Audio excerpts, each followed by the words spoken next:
It's a silver fox office for the box office foxes. It's a silver fox office with Elsie and Mike. Kia ora, welcome to the Silver Fox Office, where we are on a quest to find the foxiest old guy in cinema.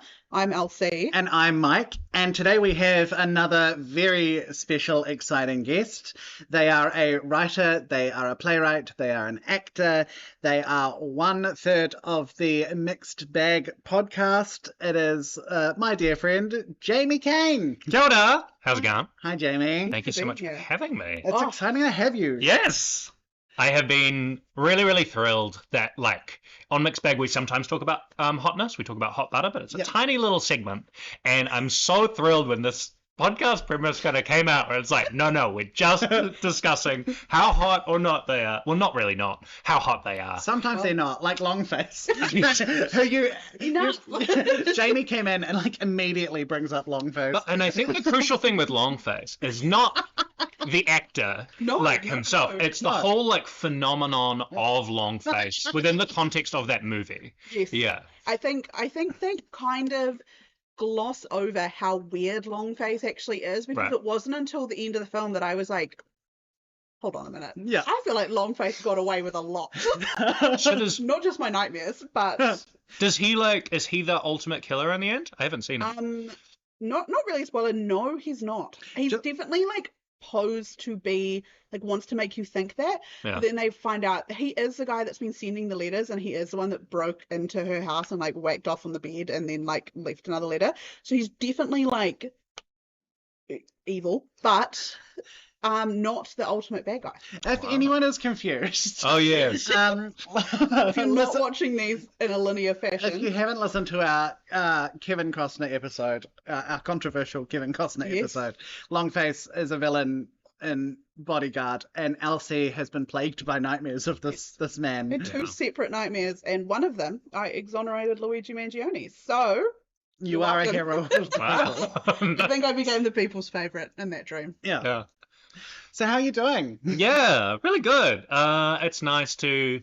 I've been taking this project quite seriously and been doing, like, quite a lot of research. Now I feel like I've like hyped it up too much, and now I'm just like, just relax. It's a bright sunny day. Just have a yum. Also, you have met us. You know, we're not exactly... Well, no. I mean, it's... Sorry. Oh, no, I cut you off. It's I don't know what else. It's also the point of the podcast of cutting each other off. I know, truly. My co-hosts are like Cass and Matt. They like cut off all the time, and I'm like more of the stepping in. And now I'm all hyped up on Weisz. So, but I'll take a chill and doing good. I mean, it's all right. We don't have to be too chill. I feel like we're not the chillest podcast. It was very dramatic. It's fine. So, should we do? Okay, so... Before we talk about what we've been watching, we have a new exciting thing that we want to do. So we had this idea because we were having Jamie on, and I know Jamie is a really good impressionist. Oh. They have some really good impressions that they've got. So what we thought we'd do, we've got a segment that we're calling First Impressions. Oh, nice. Because obviously impressions are such a important part of this podcast. Yeah. Heard any of my dog shit ones. Accidentally. So what we thought we'd do is we've got a wee list of names, and we thought we'd do a random generator, and we'd all try and do an impression of this person. Okay. Does that sound good? Mm-hmm. Yeah. Is that how we've agreed we'd do it? I think so. I'm scared. So what's being generated? The actors. So I've got a list of actors, or maybe characters. Okay. And I'm going to do a random... Are we ready? I think so. Mm-hmm. Okay. So our character that we have to do an impression of, or our actor, is... Okay, Sean Connery. Oh, far out. Okay. Yeah. Who would like to go first? Not me. I can't remember what the bloke sounds like. I can take a stab at it. Okay, here we go. Hello there, Miss Moneypenny. No, wait, Scottish. I run a League of Extraordinary Gentlemen. Yeah, I don't know. It sounds too mushy. That was pretty good. Yeah. I don't even know what Sean Connery sounds like. The Untouchables. Like that. It's beautiful. Yeah, what does he say in The Untouchables? You saw it recently, I don't right? know. It's like, you got to bloody get in there. Get out. Come on. No, now it's just becoming Gerard Butler. Yeah. Okay. I got to work on it. Clearly. That was good. Okay. Okay. Okay. So I can't do a Scottish accent for one thing, so that's going right by the wayside. My impression of Sean Connery tends to be more of a impression of Colm Wilkinson as Jean Valjean in the original cast of Les Mis. Nice. Sean Connery. I'm Sean Connery. Oh, that's good. You got that like drag afterwards. Oh. Because I'm just thinking, in Les Mis, it's, your Felix, do your credit, sir. So that's It was the Mike just gave me like the most intense eye contact while doing that, and I was like, it honestly made my day. Oh. Okay, Elsie, I think it's your turn. Okay.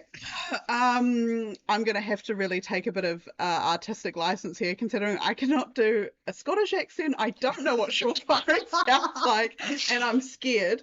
So I'm gonna go for the old faithful. Hey, it's me. It's the Sean Connery, and that's all we're getting out of it. Nice. Sean Connery via Borat or something. Yeah. Or Italian. Yeah. Oh my god. I'll practice my Sean Connery for next episode. I'll come back with a redemption round. Sean is actually one that we discovered Cass like deeply does not find him attractive, and we were like, well, he's a sex symbol. Yeah. And she was like, ugh, bleh.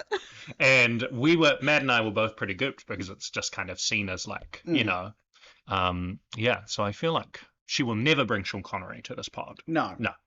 I must admit, I've been doing my Bond rewatch over the past few weeks. Oh, yeah. I haven't watched any for this episode, but I was in the same sort of camp. He didn't do anything for me. But then in Doctor No, which I rewatched for the first time in 10, 15 years, his chest hair was doing something to me. Yeah. I'll be honest, it was. True. It was the first time I was like, okay, I sort of get it. I sort of get it. True. Yeah, no, I don't think I've ever been like, wow, Sean Connery is overtly sexy. And I don't know if that's because I'm being marred by like knowing how he was as a person. Yeah, it was and that's just making him unattractive to me. absolute shit. You Yeah. like a Scottish accent, that's a Oh yeah. Yeah. it's a locked in. You and Shrek. Yeah. Shrek 5. Yeah. It's about me and him. It's coming. Yeah. I do just want to give you a chance to do your Alan Rickman, though, if you want. Oh, sure. Because that's your classic. Yeah. There be no foolish wand-waving or silly incantations in this class. Thank you. Yeah. I That's used to insane. They're very good at it. you like figure out like how to like when I was like doing like an impression, like there was a what you will night, and then like I was like, I'll do Alan Rickman, and spent like an hour like trying to figure out how to like put your voice in a certain pocket so that You got that depth. yeah, that's sounding American, but Adam Driver, I think. No, Hannah, you need to like go over there. That sold it. That was insane. Yeah. Also is it Colin Firth? Oh yes. Yeah, Colin. No, it's not quite right, Colin Firth. But I like you very much, just as you are. It's kind of the pacing. They're good, right? it's the wavering. You could also do a one-person Love Actually. I've just found out. Yes. Oh, yeah. Who do we have there? Do you have an Emma Thompson? That's the thing. This is what I want to work on. Is like I want to work on more female voices because they're very tricky. Like I did a show called Gift of the Gab, and the first version of it had Jennifer Lawrence as a character for some reason, and the impression was not there. She's a weird one because She doesn't really have a. No. I've seen Ariana Grande do a Jennifer Lawrence impression, and it's a very much like a slowed down, like deeper register Yeah. than usual. Interesting. But then it's like. Doesn't really have an interesting characteristic to grasp onto, whereas I feel like the others do. Like there's something distinct about that voice that you can run with. Something like Jennifer Coolidge. Because Yeah. you get into that register, you're away laughing. Yeah. You were doing your Jennifer Coolidge last time, weren't you? Yeah, it's not good. No, it's great. Okay. It rules. We've I don't want to jump ahead to what we've been watching, but I've been watching a lot of White Lotus, and Great. every time she's on the screen, I feel the need to. Because you're in the first season, right? I'm actually up to the third now. Oh. A lot of work in. That's Nice. I'm so proud of I'm you. down in front of the telly. Well, seeing as we're there, should we talk about? Yes. Have you seen any good films lately? Let's start with you, Jamie. Yeah, totally. So I have been catching a couple of stuff. I'll try not to repeat any stuff I did for Mixed Bag. What have I watched? I checked out last night I saw the Rule of Jenny Penn. Oh, advertised. Which is a new horror by director James Ashcroft that's been made here, and it is set in a retirement home and stars John Lithgow and Geoffrey Rush, as well as like a whole bank of like New Zealand kind of talent. And I would really recommend going and checking out, specifically for Lithgow's performance. Like, I've heard really good things. Yeah, he's very disturbing. Has like a really great New Zealand accent, and he's this kind of guy who's terrorizing the rest of the retirement home. And he wears this doll, and that's Jenny Penn. And I'll just kind of leave it there because I think there's a lot of stuff in it that has to be seen to be kind of believed. Yeah, but it was a lot kind of heavier than I thought in terms of like, elder abuse in a retirement home, and just how it's kind of can go unchecked if there's not proper kind of oversight.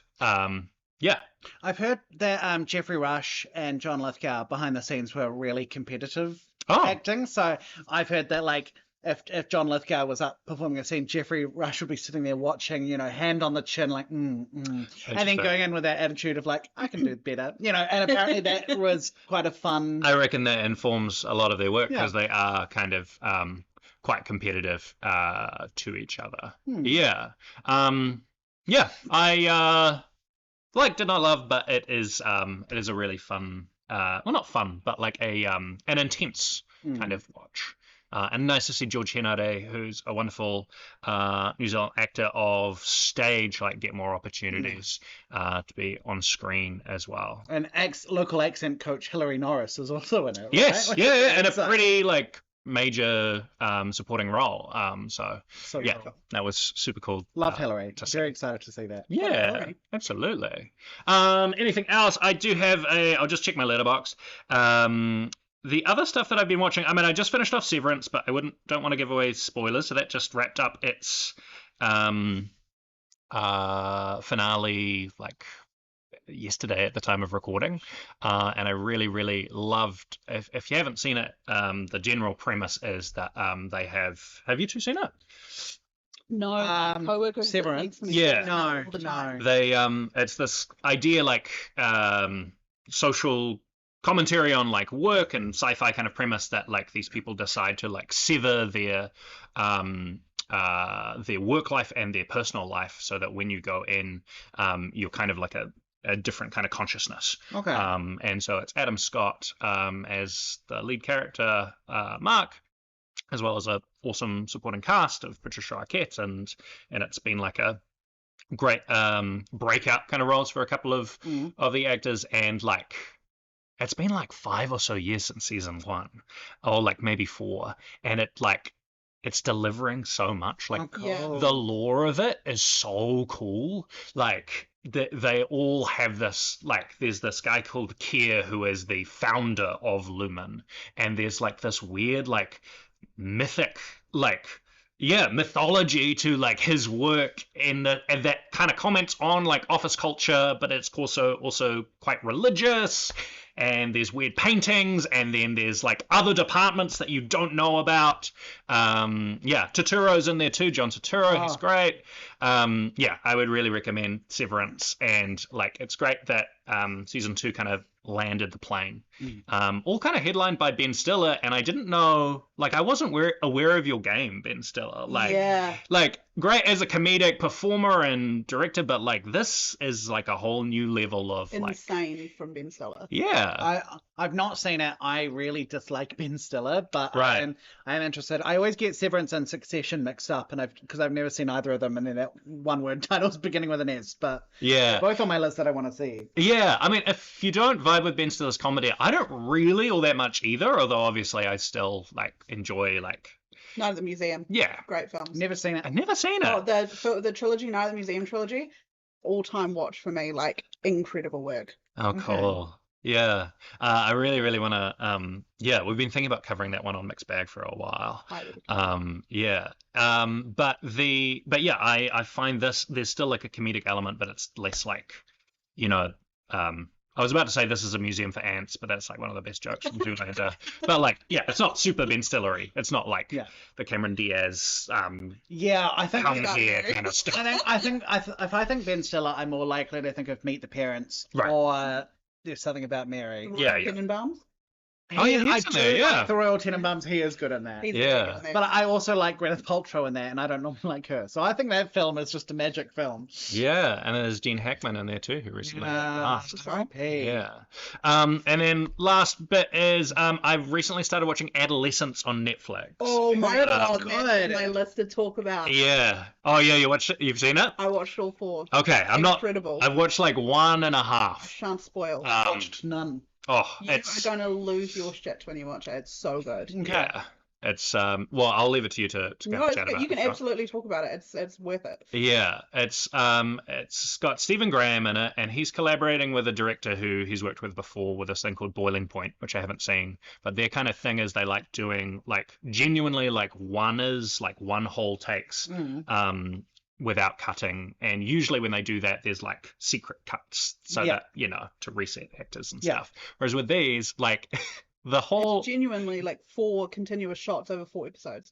Oh my god, it's that's incredible. So cool. It's insane. And I've been watching it with Cass, and she's like, it's like immersive theater. Like they have to like cue everybody at the same time. You're going through environments, and it's insane because it deals with like these young kids and then these adults where a crime has been committed, and so these kids are being asked to do some very intense performances, like crying and emoting, and then like also like not giving too much away, like really demanding stuff. And the fact that it's all being done with so much complexity in terms of movement and choreography and filmmaking, I'm like, it blows my mind. Sounds incredible. Yeah. It's very good. Yeah. So just been like, whenever like we have like an hour free, we're always like, okay, next one of Adolescence. So and it's just 4 episodes. It's 4. Yeah. Okay. About an hour or so long each. Yeah. Okay. It's really good. Yeah.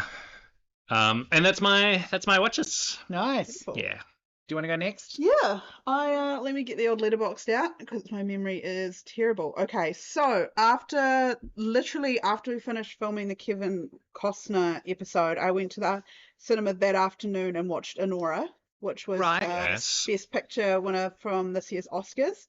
I really liked it. That's so good. I really liked Anora. I was not prepared to be so captivated by the bald guy, by Yuri Borisov, or just Igor, the character, but his chemistry with Mikey Madison was insane. Yeah. And it was such a good film. I did notice that I came away and I'd seen Mikey Madison's boobs more times than I'd seen my own, but that was fine. It added to it. Yeah. But no, it was a really good film. It was really fun and it was really like fast paced. I wasn't sitting there being like, okay, next. It was like I was fully there the whole way. And it was also funny in places and then very, very like dark in other places. A brilliant film. Highly recommend. After seeing that, I have no doubt why I don't doubt all the accolades it got. Like it was a good film. Maybe I need to watch it to get over my bitterness about The Substance not winning. I think I mean, obviously, I never thought The Substance would, to be fair, but I just wanted it to. Yeah, it's a shame. It is a shame for Demi because it would have been like so perfect, especially hearing a Globes kind of speech and hearing that narrative. But I do think Mikey and Anora is very, very deserving. Yeah. Yeah. Mikey was incredible. She gave a brilliant performance. So then the next weekend, I think, I went to the movies with a couple of my girlfriends and we saw Bridget Jones' Mad About the Boy. Yes. And then we got drinks after, so it was such a fun girls' night. Such a fun girly afternoon. Was Bridget Jones' Mad About the Boy the best film I've ever seen in my life? No. I thought you were going to say yes. Was it fun? Yes, it was really, really fun. Yeah. Like it was just like it followed the perfect formula of a Bridget Jones film. Hugh Jackman, Hugh Grant, unbelievably sexy. I love that man. Yeah. He's getting sexier with age, with massive glasses. Like he does seem to be aging. And obviously because like fine Daniel line. Cleaver is meant to be that like really like playboy character, he just leans into it, but now he's old and grey and Yeah. Also, like, surprisingly a sad film as Yeah. well. Like, it's no secret in the trailer, Colin Firth's character has passed away, and so Bridget's now a single parent. I cried a little bit. There was a person on the other side of the cinema who was sobbing their eyes out. Oh no! Like, my friends and I looked at each other a couple of times. I'm like, are they okay? Because like fully like Bridget Jones is obviously like their film. Yeah. And that relationship was there. Yeah. It's fun. Like, Bridget Jones is what, like, in her mid to late 40s or something, and she's like picking between, you know, age appropriate hunky guy or like way younger hunky guy, and it's like I'm really glad to see, you know, women over the age of 25 getting to explore sexuality. And Yeah. it was really fun. And I'd seen the trailer, I've saw the movie, and I was like, I was worried that they weren't going to honor that kind of grief, because it's a huge thing to kill off Mr. Darcy. Yeah. And it really does. I was like, really? Yeah, like they really spend a lot of time with it, and she's got 2 kids in the movie. And yeah, it's about them kind of processing that, you know, their dad is gone. And yeah, I had a beautiful time with it too. I was like, ah. It was a very sweet film. It was very fun. And I completely agree with the grief. Like, it would have been really easy for them to just play it off and make jokes about it, but they didn't. They definitely honored it, and they definitely, because like there's a bit where Bridget's daughter, who's very young, like she keeps asking random men, like, are you my new daddy? Which is like obviously meant to be a joke. Yeah. But then there's also like a part of it where it's like she wasn't really old enough to know her father, and so now there's this confusion, and it's the way they also explored that as well.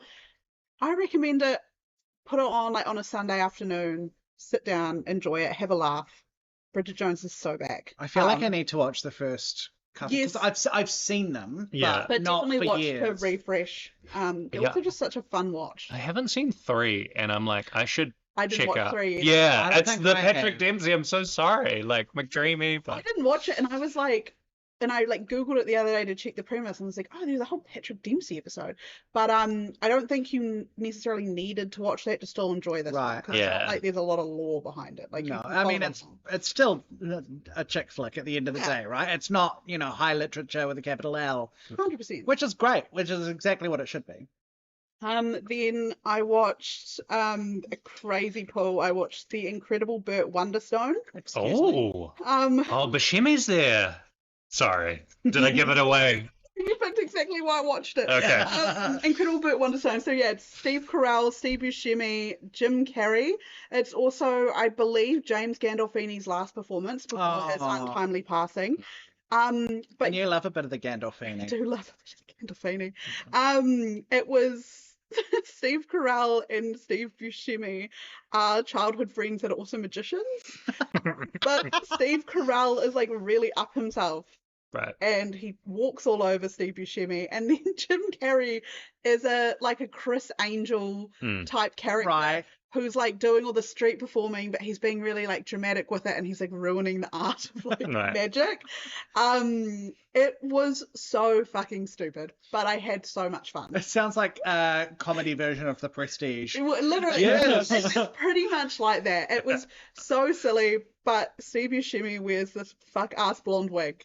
And I watched it and I was like, I actually think it might be impossible to make that man unattractive to me. It's also funny knowing that James Gandolfini and Steve Buscemi played like cousins in The Sopranos. So I'm choosing to believe it's a continuation of The Sopranos. So this is what they did. They went into hiding instead of, you know. Who does Gandolfini play in? He kind of plays the manager. Oh yeah. So he like owns the like hotel where they have like a standing like a residency. Yeah. It was funny. Was it the greatest piece of film I've ever seen? No, but it was funny. And it was really stupid. So I recommend everyone watches The Incredible Burt Wonderstone. Then I got home late and I put something on, and it was a documentary called Bama Rush, which is apparently... I had that one, so to get an ointment. Okay. Sorry. It's fine. No, it's a documentary about this, like, apparently in America, there's this really big thing of, like, girls joining sororities at the University of Alabama. Oh, right. And it became a social media phenomenon called Bama Rush, where they'd post about it. And so this documentary was meant to look at how crazy it is, because like the history of it, like when you think about it, is kind of crazy, like everything they have to go through to get into it. There's this whole system, and like a girl gets like kicked out of a sorority because she's seen wearing another sorority's like sticker or something. It's really crazy. However, the documentary, it starts off being about this, and then the director starts turning the camera on herself to start vlogging about the fact that she has alopecia and wears wigs. Oh. And then it became more about her. Is this the wig episode? Talking about fuck ass blonde wigs before. Like, this might be the wig episode. It was really, really crazy. And so I was reading through the reviews on it on Letterboxd, and everyone was saying the same thing, being like, this could have been a really good documentary if the director stayed behind the camera.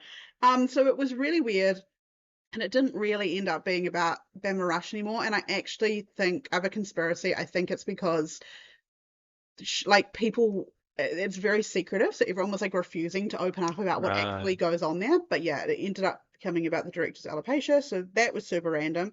And yeah, then I watched Adolescence. And like you've said, Jamie, it was incredible. What a banger. Stephen Graham is such a great actor, like incredibly good actor. And I think this whole idea of it all being done in like one single take is like, it just adds to the tension, because you're like, it's like you're locked in with them, you're following them the whole way. And the kid who is in that main role has an incredibly long and successful career ahead of them, because the most incredible performance, most frightening performance, because it deals with a lot of really difficult themes in adolescence, particularly like the way young men view women. And there were a couple of times, because I went to my folks' place and I watched it with my mum, and I remember my mum looking at me at one point, she was like, I really hope they end up showing this in schools. Yeah. And I was like, yeah, no, I think that's really important. And it was genuinely frightening in places, but some of the most incredible TV I've watched in a while. So everyone needs to watch Adolescence.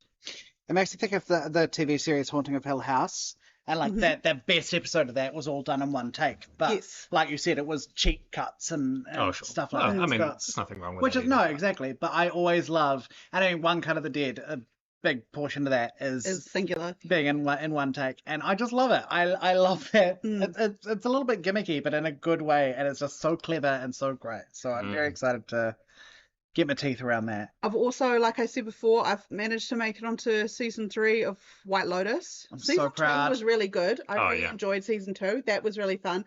I thought Aubrey Plaza was great in that. Yes. And then I think we're up to like episode 2 of season 3, I think. That's where I wavered and fell off. Yeah. Yeah. Oh, really? Yeah, it's not super hitting the same as 1 and 2, but I'm sticking with it. It's definitely weird so far. Like, there's like a few things where I'm like, this is kind of weirding me out a bit. I'm really enjoying it.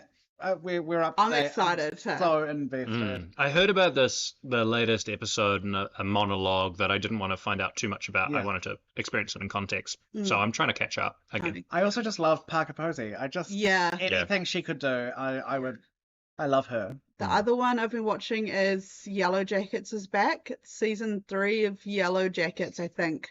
And we're so back. I love Yellow Jackets. Oh, cool. I really, really like that show. So there was a bit at the start of the season where I was like kind of wavering, because it was like a little bit odd, but it's starting to feel like season 1 again, where everything's just like go.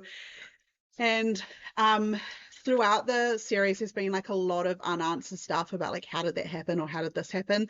And we're starting to get answers about it. And I don't want to give away too much, because I don't know if I'm right, and I also don't want to spoil it for anyone, but I have had like an underlying theory about what's like causing everything, and I think I'm being proven correct. I hope I am. And it's one of my favorite tropes, so I'm fully in there with Yellow Jackets. Cool. Yeah, I dropped off after season 1, so I may pick it back up. I also love that the show is like super gay as well. It is. It's getting gayer by the minute. Yeah. And it's also just so, it's like one of these things where I see people talk about it online, and it's funny how they respond to characters, because I think these days everyone expects characters to be like these upright do-gooders who are just like hitting the mark every time and always on the right side of history and always doing the right thing. Whereas you've got like a handful of teenage girls in the middle of the woods and they're eating each other. Like you're going to have the most unhinged behavior, Mm. and they're fully leaning into that, and there's a lot of unforgivable shit going on. And then you also get that paralleled with them as adults, and how like they may have made it out of the wilderness, but they came back wrong potentially. Yeah.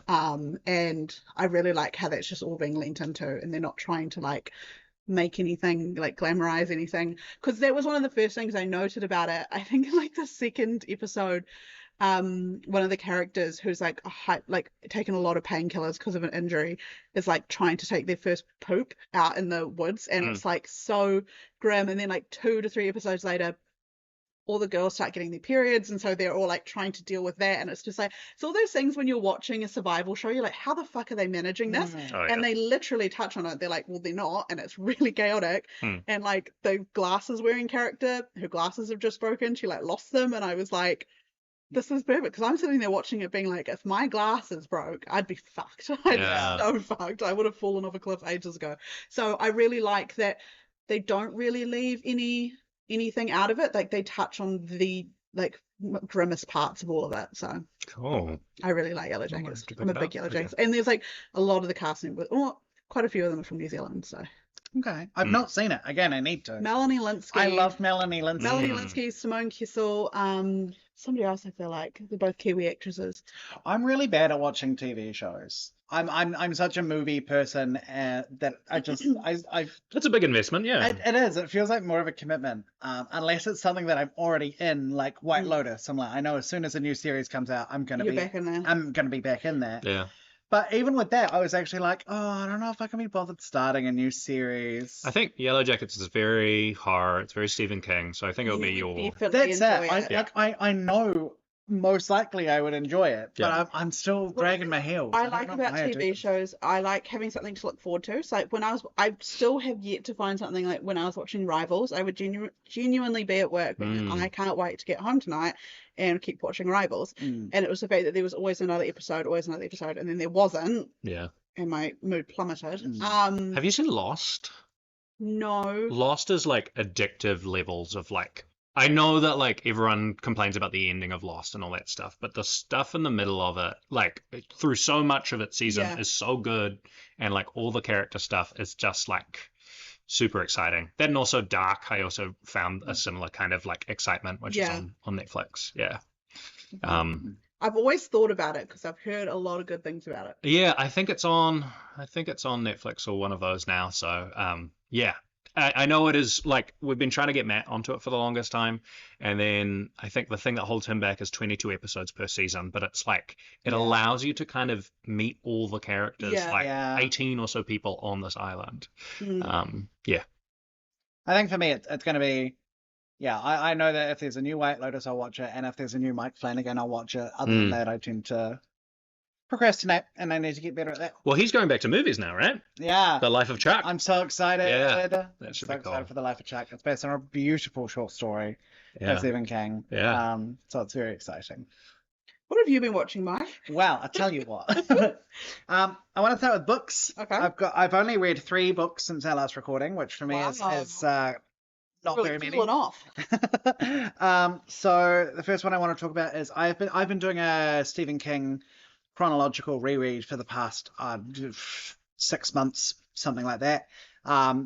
Chronological, not consecutive. So I've just finished my 10th of his books, which was Dance Macabre, which he wrote in the 80s, and it was basically, it's non-fiction, and it is all about the horror genre, and it focuses on the period of 1950 up until about 1980, I think. So it's that 30-year gap.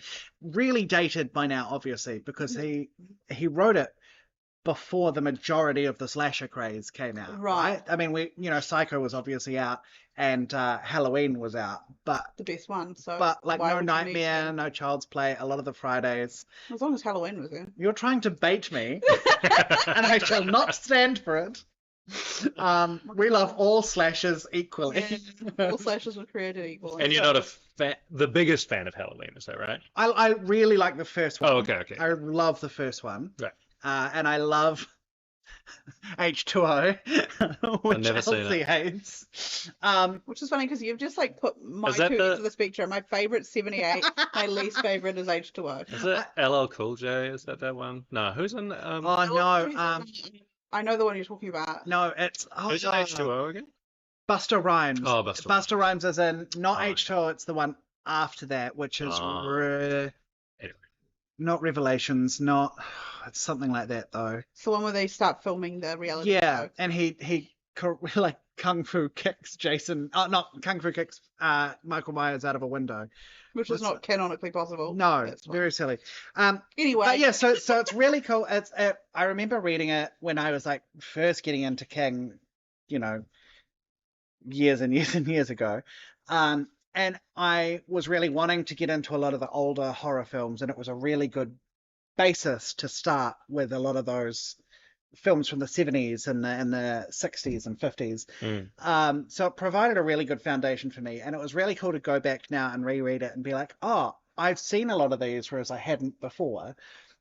And he's also talking about books and radio and TV and the whole genre as a thing. And there's a whole big chunk on Haunting of Hill House, which is one of my all-time favorite books, which I hadn't read the first time, so it was really cool to know these characters and love these characters and hear his take on it and his spin on it. Cool. So really enjoyed that. So I'm up to Cujo now. So I've just started Cujo today, which is good. I also read a play, 222, by Danny Robbins, which is coming to Circa later this year, I think. Oh. It's a relatively new play. It was in the West End with Lily Allen in the main role. Really creepy and spooky. It's Lily Allen. Oh, interesting. Who's Lily Allen again? The singer? Alfie. Oh, yeah, sure. Yeah. Alfie Allen's sister. Right. If I don't know. Also was married to David Harbour, but they're getting a divorce because he was cheating on her with younger women on dating apps. Oh. Really? Racial. Hellboy. I know, and he's so hunky, but apparently, yeah, he was out on like dating apps. I still would. Oh, He would not get Safe Harbor with me, I'll tell you what. Really fun. I really enjoyed it. So I'm very excited to go see it in Circa. What's it about? It's basically about a young couple with a baby who they've moved into this house and they think it's haunted.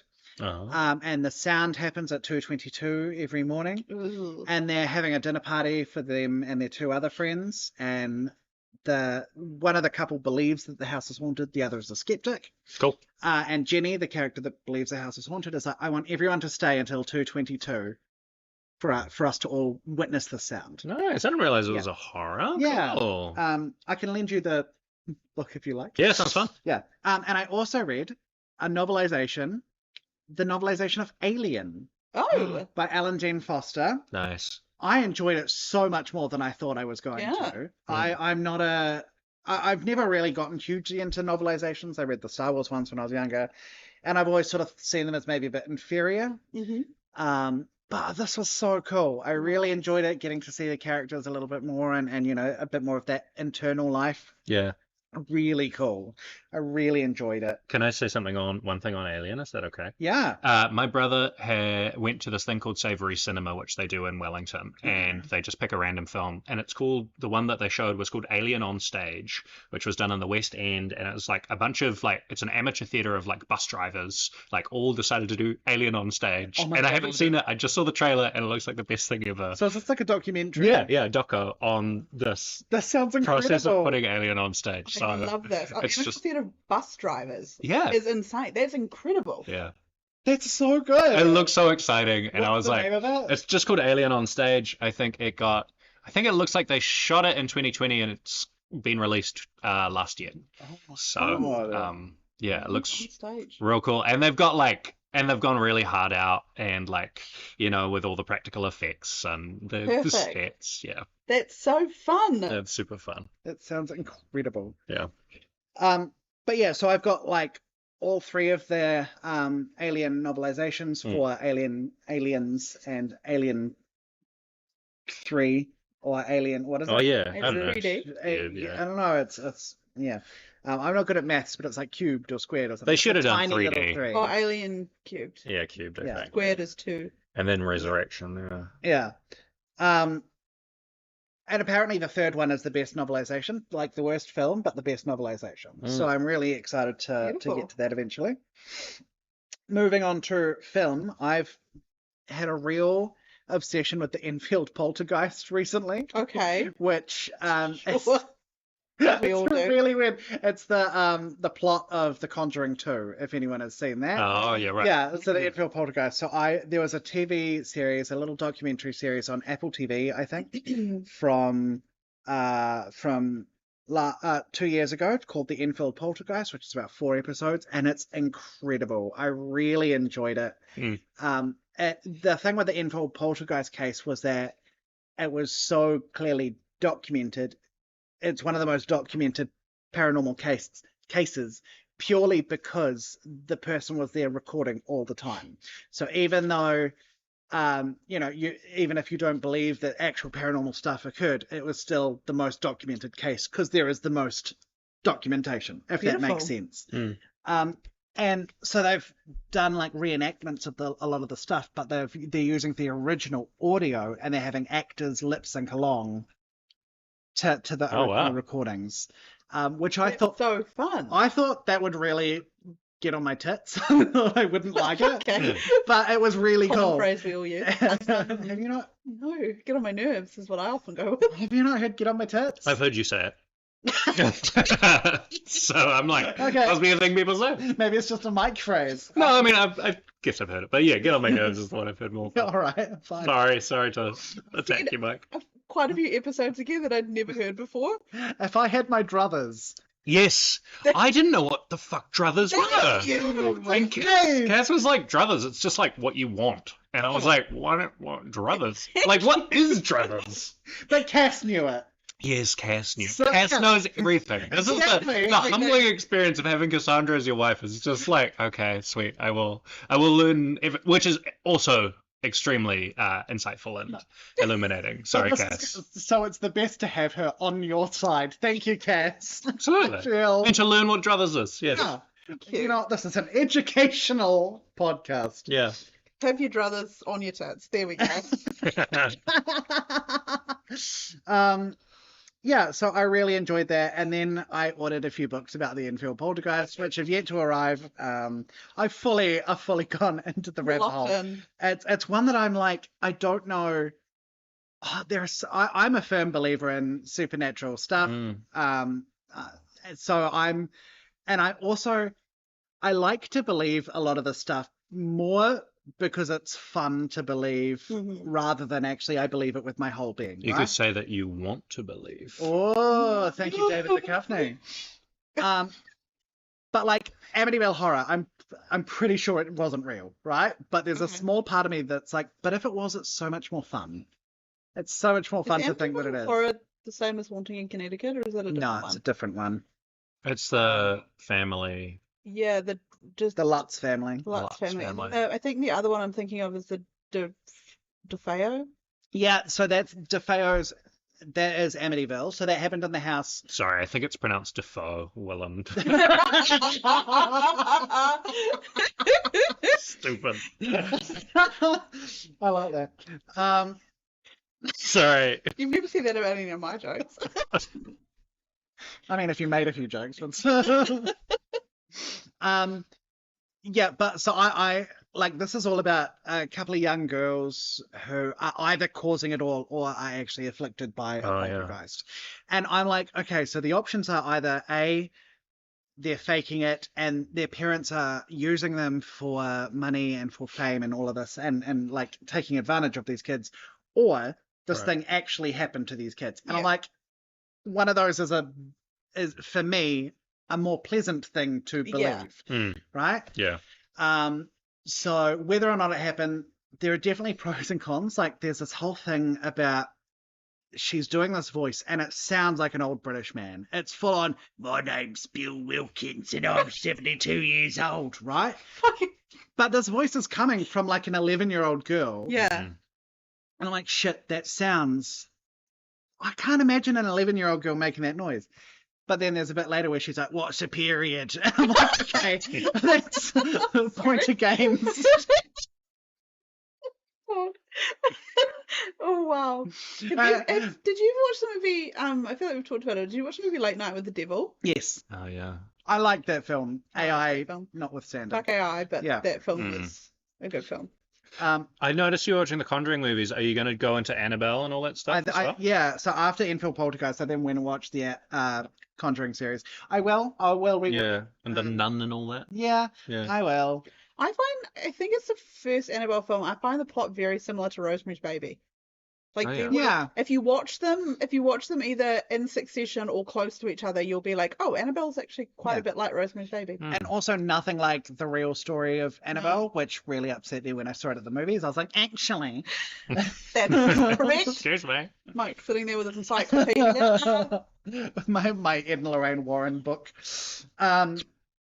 He drew stuff as Edmund Warren. Yes. Both of them. Oh my God. Back to Victoria. That's amazing couple's costume. Or just as one. Yeah. I've got your Halloween costume filtered. There you Love go. it. There you go. I love the first two Conjuring films. The third one. Is there a third? Incredible. Whoops. Yeah. Oh yeah, there's 3 and 4 and 4 is coming out. Ah. So that's why another reason I watched the 3. 'cause I wanna be remember ready. when the first one came out and it was literally like life changing. Those two, It was the so first two movies, impactful. were Amazing. so good. Yeah. I think they are genuinely Yes. good films, and I think they get shat on a little bit Mm. now. I always get those confused with like Insidious. Me too. Yeah. Around the same time, same. It's Patrick Wilson as well. Yeah. And Yeah. he's directed one now, right? Yeah, The Red Door. Yeah, Yes. yeah. Go Pat. I like Um, Patrick. Shout out Pat. Rooting he's for a sexy Pat. man. Yeah, why not? And then I watched Anaconda. Yes! Same, So, Yes! wheelhouse. Anaconda. Jared was away out of town, so I was like, I'm gonna watch all these shitty little horror movies. Oh my God. And have too many late nights, you know. So Anaconda, I remember when it came out, I was 6 years old, and I was like, I swear to God, this must be the scariest movie that has ever been made, ever. And I was so obsessed with it. And I remember watching it being like, this is shit. So I rewatched it. It's so fun and dumb. And John Voight is a dreadful human. Yeah, terrible guy. But he's doing an accent that sounds like Tommy Wiseau. Also, him in the final sequence where he's been, something has happened to him, so he's looking all chewed up. Yeah. He looks so disgusting. He's been eaten by the anaconda and then vomited out. That's right. And they even and they're like, there's text before the movie starts, you know, to make it serious. And it even mentions, I was like, anacondas sometimes vomit their prey out to eat it again. And I'm like, okay, the only Chekhov's gun. Chekhov's vomit. Chekhov's anaconda vomit. Yeah. Um, When I was in, Anaconda vomit. we did a trip to Fiji in Intermediate, and then we stayed at the place where they shot Anaconda's Hunt for the Blood Orchid. And they had the little, and this was my first introduction to the Anaconda franchise, was like this innocent Intermediate. And then they had the little, what do you call it, like the boat set like out in the yard that you could like sit and kind of play in. And then every night on the little TVs in your little room, they would either play Anaconda or Anaconda's Hunt for the Blood Orchid. That was the only option. Dream destination. Oh, you should totally go. Yeah. like all anaconda all the time. Yeah. Two things on that film though. One is that Owen Wilson's character. Forgot he's in it. Yeah, Wilson. he's in it, and he's named Gary, and I have never. No. There is no actor that less suits the name Gary. Hey, I'm Gary. It's just Wow. Gary. Gary. It's Wow, it's an anaconda. Also, Royal Tenenbaums. yeah. True. And also Jonathan Hyde is in it, and I think Jonathan Hyde made every single 90s movie better. Yes. Titanic, just all of them. I love him. After that, this is my last one I'm going to talk about. I watched one of my all-time favorite films. I watched The Haunting because I had just finished reading Dance Macabre, thinking about Haunting of Hill House. So I watched the original 1963 The Haunting. Cool. One of my Letterboxd top 4. Mm. One of my all-time favorite films. Love that movie. Oh my goodness. Impeccable. So just a perfect film. I gotta do a rewatch, I think I've only seen it the once. Oh, it's so good. Yeah. It's so good. And that's me. Have you seen the one with Liam Neeson? I watched that one first when I was about 10 years old. I heard it is bad. It is not good. However, it was a formative experience. Oh, nice. I watched it. It was one of those movies. I watched it at the same time as some other ones that just scared me so much because it was the first time I was really getting into horror. But I have such a soft spot for the 99 version of The Haunting, although it is absolutely dreadful. Yeah. But it just means so much to me. I like That's that. what's important. Also, Owen Wilson. Wow. The ghost. Wow. Wow. Okay. So that was nice. Here we go. Okay, what I'll do, in case you are, like we mentioned earlier, not listening to these in a linear fashion, which I've heard from some people that they're not. No. Which is fine. Won't yuck on any yums. I'll let you know what a silver fox actually is. So a silver fox is an actor. Literal minimum requirement, they've got to be over 45 years of age. Yep. Obviously 45 is not old, but if lifespan 90, 45, middle age. This is one of the main pieces of feedback we get. Yeah, Be like, 45's so young. Everyone wants to argue on it. We know we needed to start somewhere. I think 45. just own it. Like, 45. screw the haters. Like, 45, that's the number you've gone with. Yeah. It'll be me in 11 years. And then you could cover yourself. You're like, Absolutely. I think that my silver fox With is... my two short films that I've done, one of which was The Lego Man with you. Yeah. So, There we go. And it doesn't have to be, gender doesn't come into it. No. We don't Nice. care what gender they are. We just have to think they're hunky. And we also, if they have grey hair, that's awesome. They don't have to. They could be greying. Also, it's more of just like more of a lifestyle. So if they have grey hair energy, let's say, that's right. that's what happens. So, Jamie, you picked our silver fox Yes. for this episode. And Yeah. can you remind everyone whom that person is? Yes, so I picked Rachel Weisz, Great choice. who was just like, I was just thinking, you just said doesn't have to be grey, but think about the day when Rachel does go grey. With that beautiful long hair. To take the day off work. She's got Maybe a full like- mane as well. Yeah, Yep. like she might just do like a streak maybe, kind of do like the Bride of Frankenstein vibe. God. Like, oh, beautiful. Like, Yep. she is just gorgeous. She really Incredible. is. Yeah, and I've really, really appreciated like this experience to like go through her films and like just, I mean, she can do it all. I mean, I got notes. I'm keen to like pull them out. Do we talk about just like her as a person? Is this now? Yeah, we can do that Yeah. now. Why not? I don't know. Unless you're talking about the hand movement that you're doing. I'm excited. Yeah. But maybe I just. As long as it's not trivia. Oh, no, it's not trivia. But like, I think she can rock any hairstyle as well. Yeah, I yeah. have to note that when I was watching my film, I've always been somebody that's really, I like hair. Like I love when somebody has nice hair, and that's often one of the first things I'll like remark about a person is I really like your hair. Yeah. Well, that's what I notice when I'm watching films. And when I was watching this film, Never I said that to me about my well, come back with better hair, and then we'll. Oh my gosh, so much tension on this hair.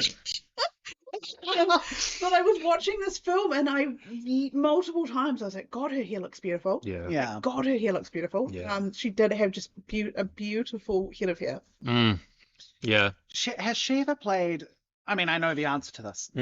She would play Nigella Lawson really well. Oh, I feel like yeah. that's a really good Yeah. character to actor combination. Very true. Yeah. They've both got that like posh white woman sexy vibe, you know? You say posh, and yeah, she like her voice is so beautiful. So rich. Because it's able to go like so like low, but then also like get like in terms of like just like an incredible range in terms of like the like it's so beautiful to kind of listen to. Yeah.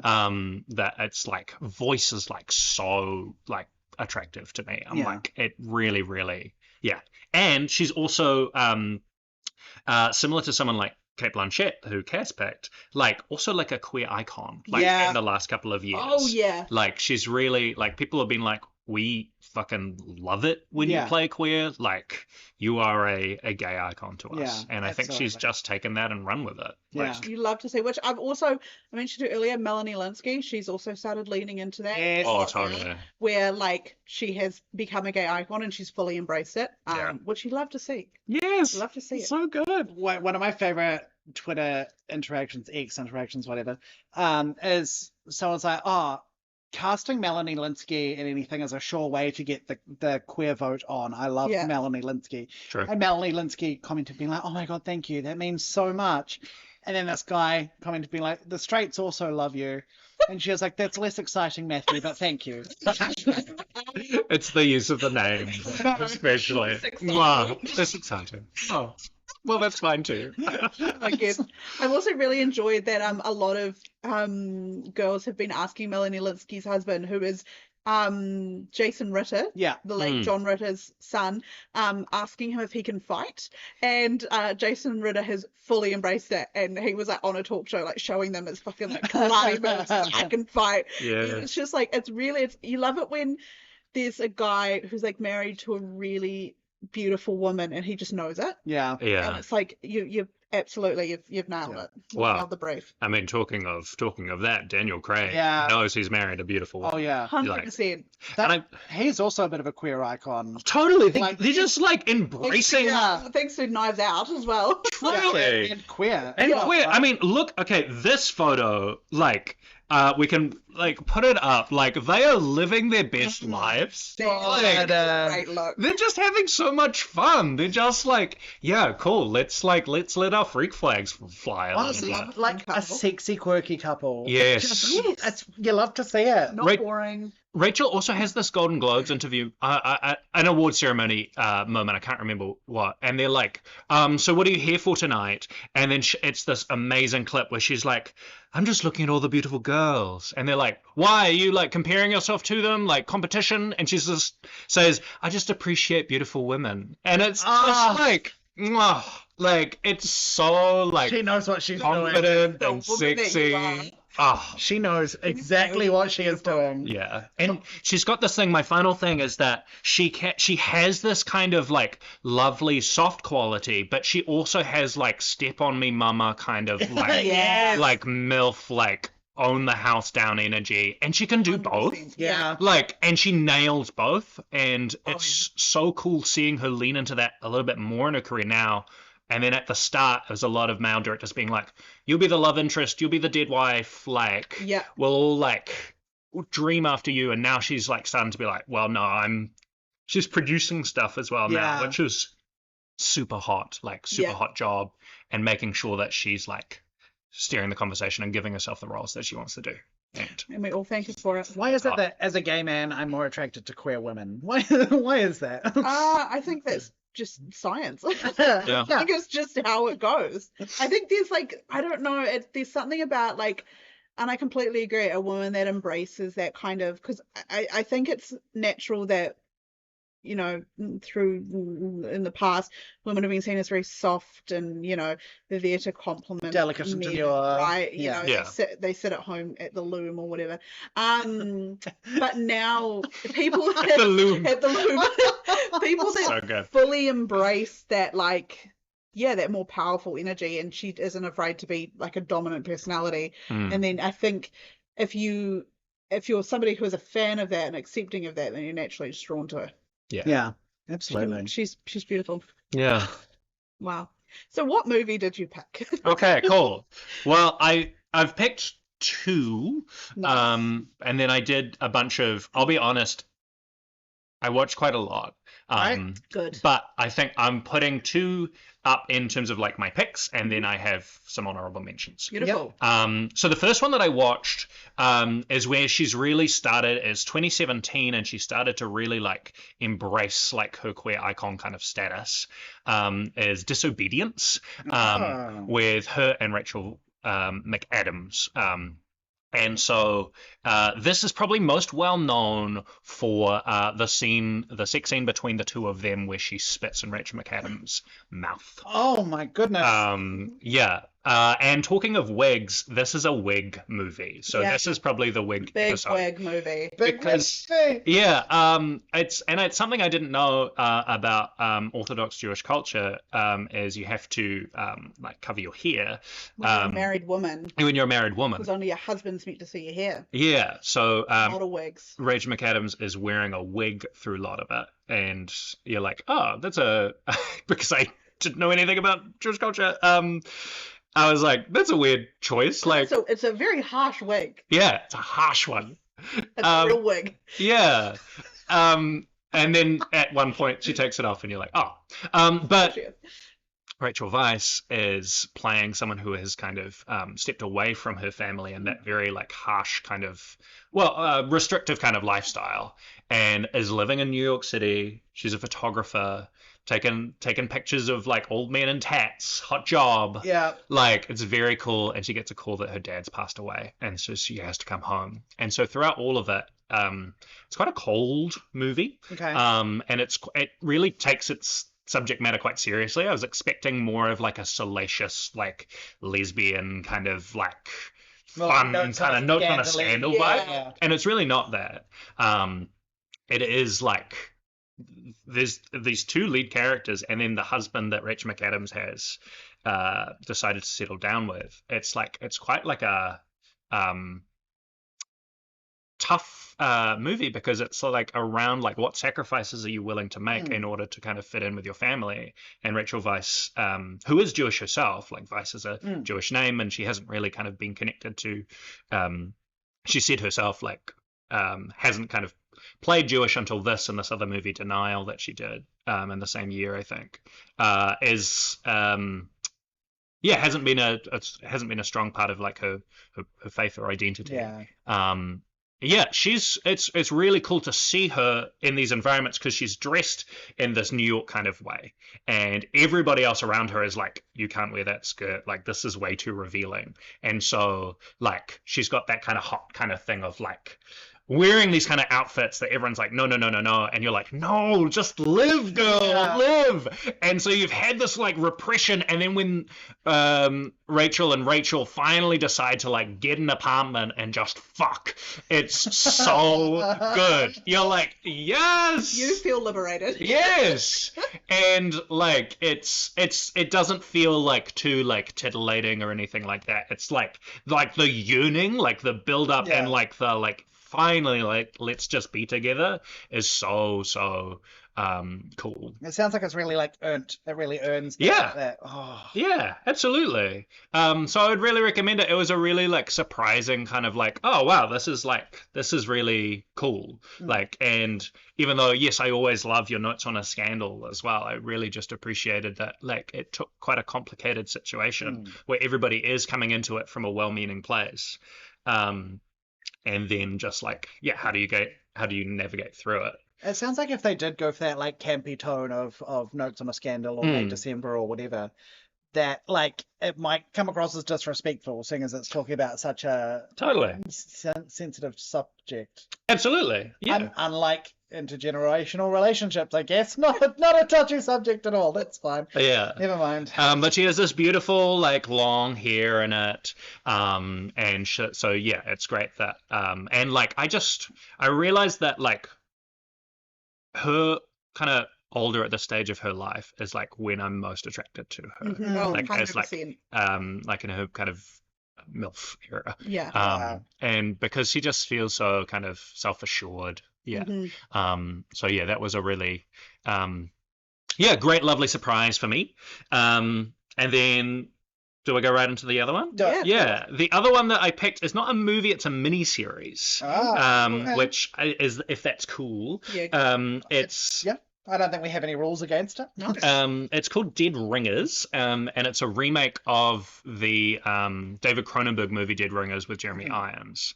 And they are playing, in Dead Ringers she plays twin, I don't think it's technically gynecologists, but it's like dealing with like babies. There's another term. Obstetrician, that's it. OBGYN? Or is that a different thing? OBGYN is, I think, like the American term for gynecologist. Oh, okay. Obstetrician is baby doctor. That's right. Yeah. Obstetrician, yeah. And so she's playing two roles. And it's kind of more of it. We love. And it's like a really like sexy thriller kind of piece, but also like a drama with like strange bits of comedy. And so she's an executive producer on this as well. And we love. So she's playing Beverly, Mantle, that's right. Beverly Mantle and Elliot Mantle. And Beverly is kind of more of the like the quiet, withdrawn one. Like she's just trying to do her job. She doesn't want to rock the boat. And Elliot is like, let's experiment with this DNA. Let's try and grow a baby in a test tube. Let's just fuck people in the bathroom. Let's just like fucking go for it. I would love The Fly. Oh yeah, 100%. And yeah, that's Cronenberg too. So like its roots in like, because it's like a really like sexy psychosexual movie, the original and this one as well, but like shifting it over to made by female creators and with Rachel in the lead roles. And so Beverly starts up this new relationship with this character called Claire. And Elliot is pretty jealous, and she's like, excuse me, we do everything together. Kind of running on that kind of myth or that idea that like twins do everything together. You're kind of like this symbiosis between them.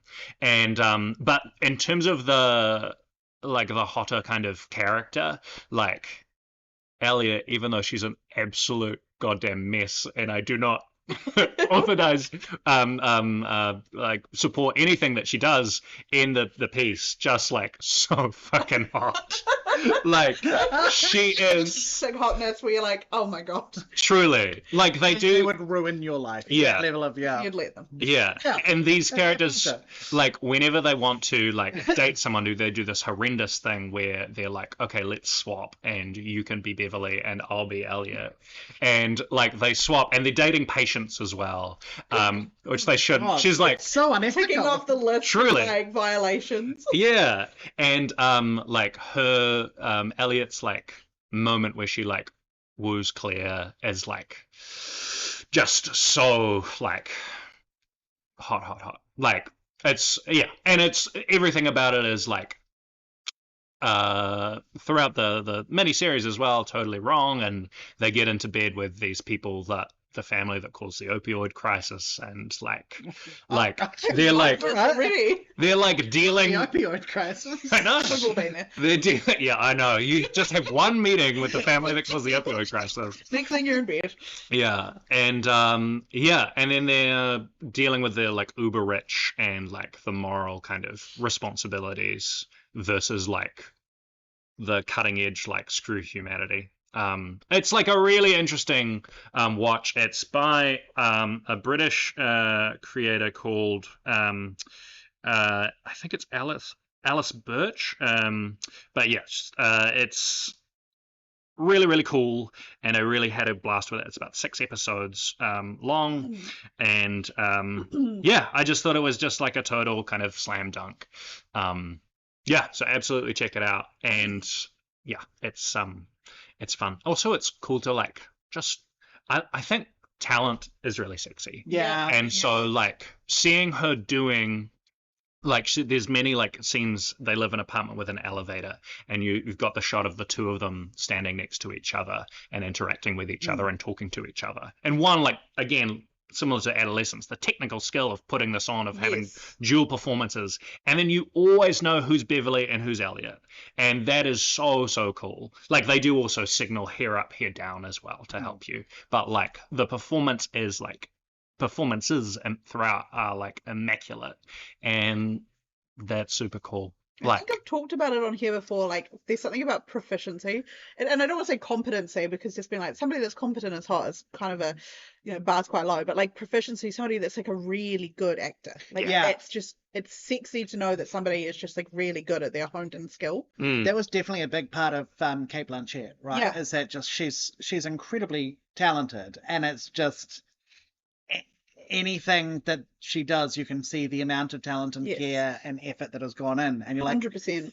That just makes you so much more unattainably hot. Yeah. Right? Yeah. Just like, you're so good at this. Yeah. And that just kind of like that kind of dominant, just like, step on me. Like, she could step on me any day. 100%. Yeah. So those are my 2 picks. Nice. Beautiful. All right, well, I'm going to say that I'm going to lead on, because my film was also Disobedience. Oh, I was wondering. Nice. I also watched Disobedience. I do this thing where I will like go through their filmography, usually on Wikipedia because it's my favorite website, and then I will like Google them and like a picture of them from it, just like to see what they look like in it. Yeah. And when I saw her hair, I knew we were in. Yeah. I completely agree with everything you've said. I think that film was just objectively a good film on its own. Like if I had watched it independent of the podcast, I still would have been like, this is a good film. And it was really well shot. Like it was beautifully shot. And something that I noted, I really like, I think one of the greatest tropes you can do is like coming back for a funeral. Yeah. And I know that it wasn't technically a funeral, but like that kind of thing, you come back to your hometown and there are people that you used to know, and then there are like relationships that you left behind that so easily start back up. Yeah. And I think like it was so, there's like a bit where it's kind of explicitly, implicitly stated that Rachel McAdams' character is in fact a lesbian, but can't be because of, you know, cultural, religious reasons. And the way that it's dealt with, it is so heartbreaking. And Rachel McAdams and Rachel Weisz put on this incredible performance, and their chemistry is insane. Yes, together. yes. And it's insane. And it's one of those things where often, you know, do I think Rachel Weisz could have chemistry with anyone? Yeah, 100%. But both of them working together was magic. Like they were so good together. And then this character who is Rachel McAdams' husband in it, he also just like his element that he brings into it as well. Overall, it was like a heartbreaking kind of setting overall, but the sex scene that they Rachel McAdams and Rachel Weisz have, I was not expecting Rachel Weisz to spit in Rachel McAdams' mouth. I nearly had to go have a walk and a cigarette. I was like, we have to. It happens twice. You're like, the camera again. I was like, oh my god. And then there's a scene where it's like, you know, you obviously see them, and then there's this shot, and it's just like both of them below the waist, and they've got their hands in each other's underwear, and it's like, oh, that was I'm gonna have to turn the TV off. I'm gonna have to stare at my reflection in the TV in silence. Oh my god, I need to watch this film. Yeah. But it was like, what I also liked about it is it was a sex scene, and it was very much not for the male gaze, if that makes sense. Like it wasn't one of those like corny, over the top ones. Yeah. And something I picked up is there is like a moment where you see Rachel McAdams have sex with her husband in the film, and then that versus the sex that she has with Rachel Weisz, and then the difference, there's so much more freedom in the latter. Like there's so much more, you can see that she's actually enjoying herself, whereas it's not just like a, you know, marital obligation type thing. And then because Rachel Weisz is a photographer, there is a bit after she and Rachel McAdams have sex, they're sitting on the bed and Rachel Weisz pulls out her camera. That's right. Like take a photo, and like Rachel McAdams is like looking over her shoulder, and then she takes Rachel Weisz's cigarette and she's sitting there looking over her shoulder with the cigarette, and I was like, oh my god, that was so good. Enough. Yeah. But it was really, really good. It was a really great film, and it was very sad and it was very tough, but Rachel Weisz is incredible in it, and she definitely does have this like you said, self-assured, where she's left, she's made a name for herself on her own, and she's obviously very used to being on her own and like independent, and then she comes back and there's something about her being in her hometown where a lot of stuff from her past keeps getting dredged up, and the way that they subtly hint at things but then not so subtly hint at other things. Just a great film. And there's just like scenes at the dinner table where they don't want her to say certain things, and she's like, I want to sell the house, and everyone's like, no, well, yeah. And I'm like, just like, I love like people just calling out like the bullshit in the room and just saying the thing. And there's something about Rachel Weisz is not afraid to say that. So then Rachel McAdams, who is normally quite subdued, it gives her the confidence to also speak. And you can kind of see after she speaks up, you can kind of see her being like, oh, I wish I could put that back. But it was like, it's that, you know, the confidence of seeing somebody else you admire being able to do that and then following suit. So like a lot of female empowerment type thing. Yeah. There is a bit where towards the end where Rachel McAdams really comes into her own, and you can see it's by the influence of having Rachel Weisz around her and having the confidence to probably for the first time in her life, actually tell people what she wants and not just what they want to hear. It was a brilliant film, obviously a very deep topic to talk about, to make a film about, but also uniquely quite sexy as well in areas. And yeah, I highly recommend everyone watches Disobedience because it was a great film. And yeah. Oh my God. Nice. I've added it to my list. Good. It was really good. I didn't know what I was expecting going into. I think you mentioned how like it's a very cold feeling film, like a lot of the colors as well. It's quite muted, and it like cloud always seems quite cloudy and overcast and everything. And then when they're in like the hotel room or apartment, whatever thing together, and then it's all lamplight, so it's really warm again when it's just those two. So I love little hints like that. And I like watching Rachel Weisz spit in Rachel McAdams' mouth. Anyway, Mike. Mike's like, I picked Disobedient. Wow. If you notice any difference in the recording, Mike's now wearing socks. Yeah, I have to speak up. I'm wearing socks.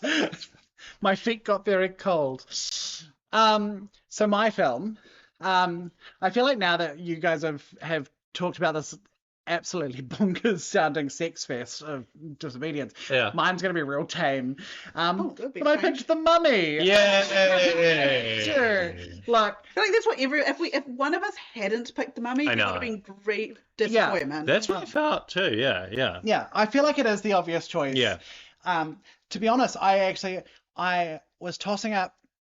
Originally my plan was to watch The Mummy and The Mummy Returns and talk about both of them. I didn't get around to watching The Mummy Returns. Neither. I feel like, from memory, it's been a while since I've seen Returns, but I feel like she's probably sexier in Returns. See, did you have this experience too? Because I watched it and I was like, oh, The Mummy, she's gorgeous here. Yeah. And she is, don't get me wrong. Objectively. But I don't know if she's the hottest she's ever been. I think this is the thing. She's not sexy in that she's adorable, she's beautiful, she's cute, she's... Which is also why I picked my Cate Blanchett film that I picked. I don't think she was objectively sexy. I think she was very beautiful. Yeah. Which one was that one again? The Gift. Oh, yeah. It's definitely not like a incorrect choice. No. But it's just, she's not sexy. And that, like the way you two are obviously talking about these quite really hot, visceral sounding sex scenes. Yeah. But her personality is so winning. She's so charming. Oh, yeah. She's so smart and she is still beautiful with a face like that, with a voice like that, with a body like that. Yeah, 100%. She's still sexy. Yeah. And there is actually one point where she's on the ship heading towards wherever the ship's heading towards. True. And she's wearing like this kind of teddy type thing, this like black nightie. Oh, yes. Yeah. That I think is quite a sexy look. But she's rocking the curls in it as well, where it's like a really striking look. And I think it's a thing where also that character is so intelligent that it's like you were saying, that expert ability really can make a character shine. Yeah. Right. And just obviously a huge part of it also is her chemistry with Brendan Fraser. Oh yeah. Just that is crackling between the two of them. And she's sexy in a slightly more obtainable way. And she's just it's that trope of like klutzy, quirky girl, but she is just klutzy, quirky, adorable. I'm like, oh, I want you to translate my scribe, my you can be my Rosetta Stone, you know. She's incredible, and what a fun movie. I've never seen it. Rips and roars. And another example of Jonathan Hyde making every 90s movie just a little bit better. Never sold any tickets based on him alone, but he's there to sell it. Oh, he rules. Him. I mean, I feel like... I can't believe you've never seen it. Yeah. It's a Park all over again. Yeah. Might be. I think it's better than the Karloff version, the original one. I agree. Because it's like, the mummy is like this, like, in the original, like a slow moving, like, and he's kind of a gentleman, like, kind of like Dracula was in the, like, original version of Dracula. And whereas the mummy here, he's packing off people in order to refuel, like fill up his body. And so it's kind of like a slasher film, but in an adventure kind of context. I have to admit that it was only a couple months ago that I realized that the Brendan Fraser, The Mummy, was also part of like the Universal Monsters. I thought that The Mummy was just like something different, and then my sister was one that was like, so obviously you've got then The Mummy, and I was like, as a joke, I went, oh, the Brendan Fraser one. She was like, yes. And I was like, wait, hold on, what? And she was like, yeah, no, that's like from the Universal Monsters. And I had no idea that they were related. Yeah. Yeah. It does feel like, like from a different kind of vibe, because it's very much like that kind of Stephen Sommers adventure kind of. It's coming at it not as a horror film. It's coming at it as an adventure. Yeah, I thought it was more like Indiana Jones. No. It's as much of a horror film as Jurassic Park is, right? There is that like scary factor. There is thrills and chills, but it is mostly there for adventure and fun. But it is 100% aping Indiana Jones. You're totally right. Yeah, definitely. And for Mixed Bag, we just covered like Tomb Raider, so it's been like I looked at The Mummy as well. It's been like a really like dusty adventure time. Like yellow lens over the camera. Truly at our house, it's just like with sand and like sepia tones right now. I feel like you've got to come over and watch The Mummy at some point. Truly, yeah. And then see Returns, and then you're like, Returns fine. And then Rachel didn't come back for 3. No. Well, then what's the point? No. What's the point? I've never seen the third one. I decided to at one point. I can't remember if he's got somebody new who's playing the role or if they just don't mention her. But they've got a kid in the second, so it's like you kind of need to. Honestly, the whole cast is really hot. Oh yes, the whole cast. The only Brendan Fraser films I've seen is George of the Jungle and Encino Man. Brendan was like huge for me growing up. Huge influence, because like the men's fashion in that one, like men's fashion, I find like not very exciting a lot of the time. But like there's tight pants and thus like and unfortunately it is like associated with and like men don't usually get to like look like super cool and hot, but like in that movie, like so it's kind of held up as like a bisexual movie, like I've heard a lot. I also like what he's wearing in George of the Jungle, to be fair. Very little and very oily. But like I feel like the unusual thing with The Mummy as well is that they've shaved off the eyebrows and then they've just drawn them on as well. Whereas I'm like, I love those like look. It's a very 90s thing. I always toy somewhere between loving like a very thin like penciled in eyebrow and then just loving like a big bushy eyebrow. I think I prefer either end of that spectrum, not really in the middle. Yeah. I also find her like librarian kind of outfit with the kind of button up and kind of skirt, like very hot job, like looking over her glasses and everything like that. She really lends herself to that. I don't know if it's because she's got like the dark hair, kind of darker feature, like type thing, tall, dark and handsome thing going on. Where very much lends herself to sexy librarian. Yeah. I mean, look at. Yeah, I saw that when I first Googled it, and I literally gasped. Yeah, she's full. She is insane. And she also gives such a good comedic performance. Like, is she in that?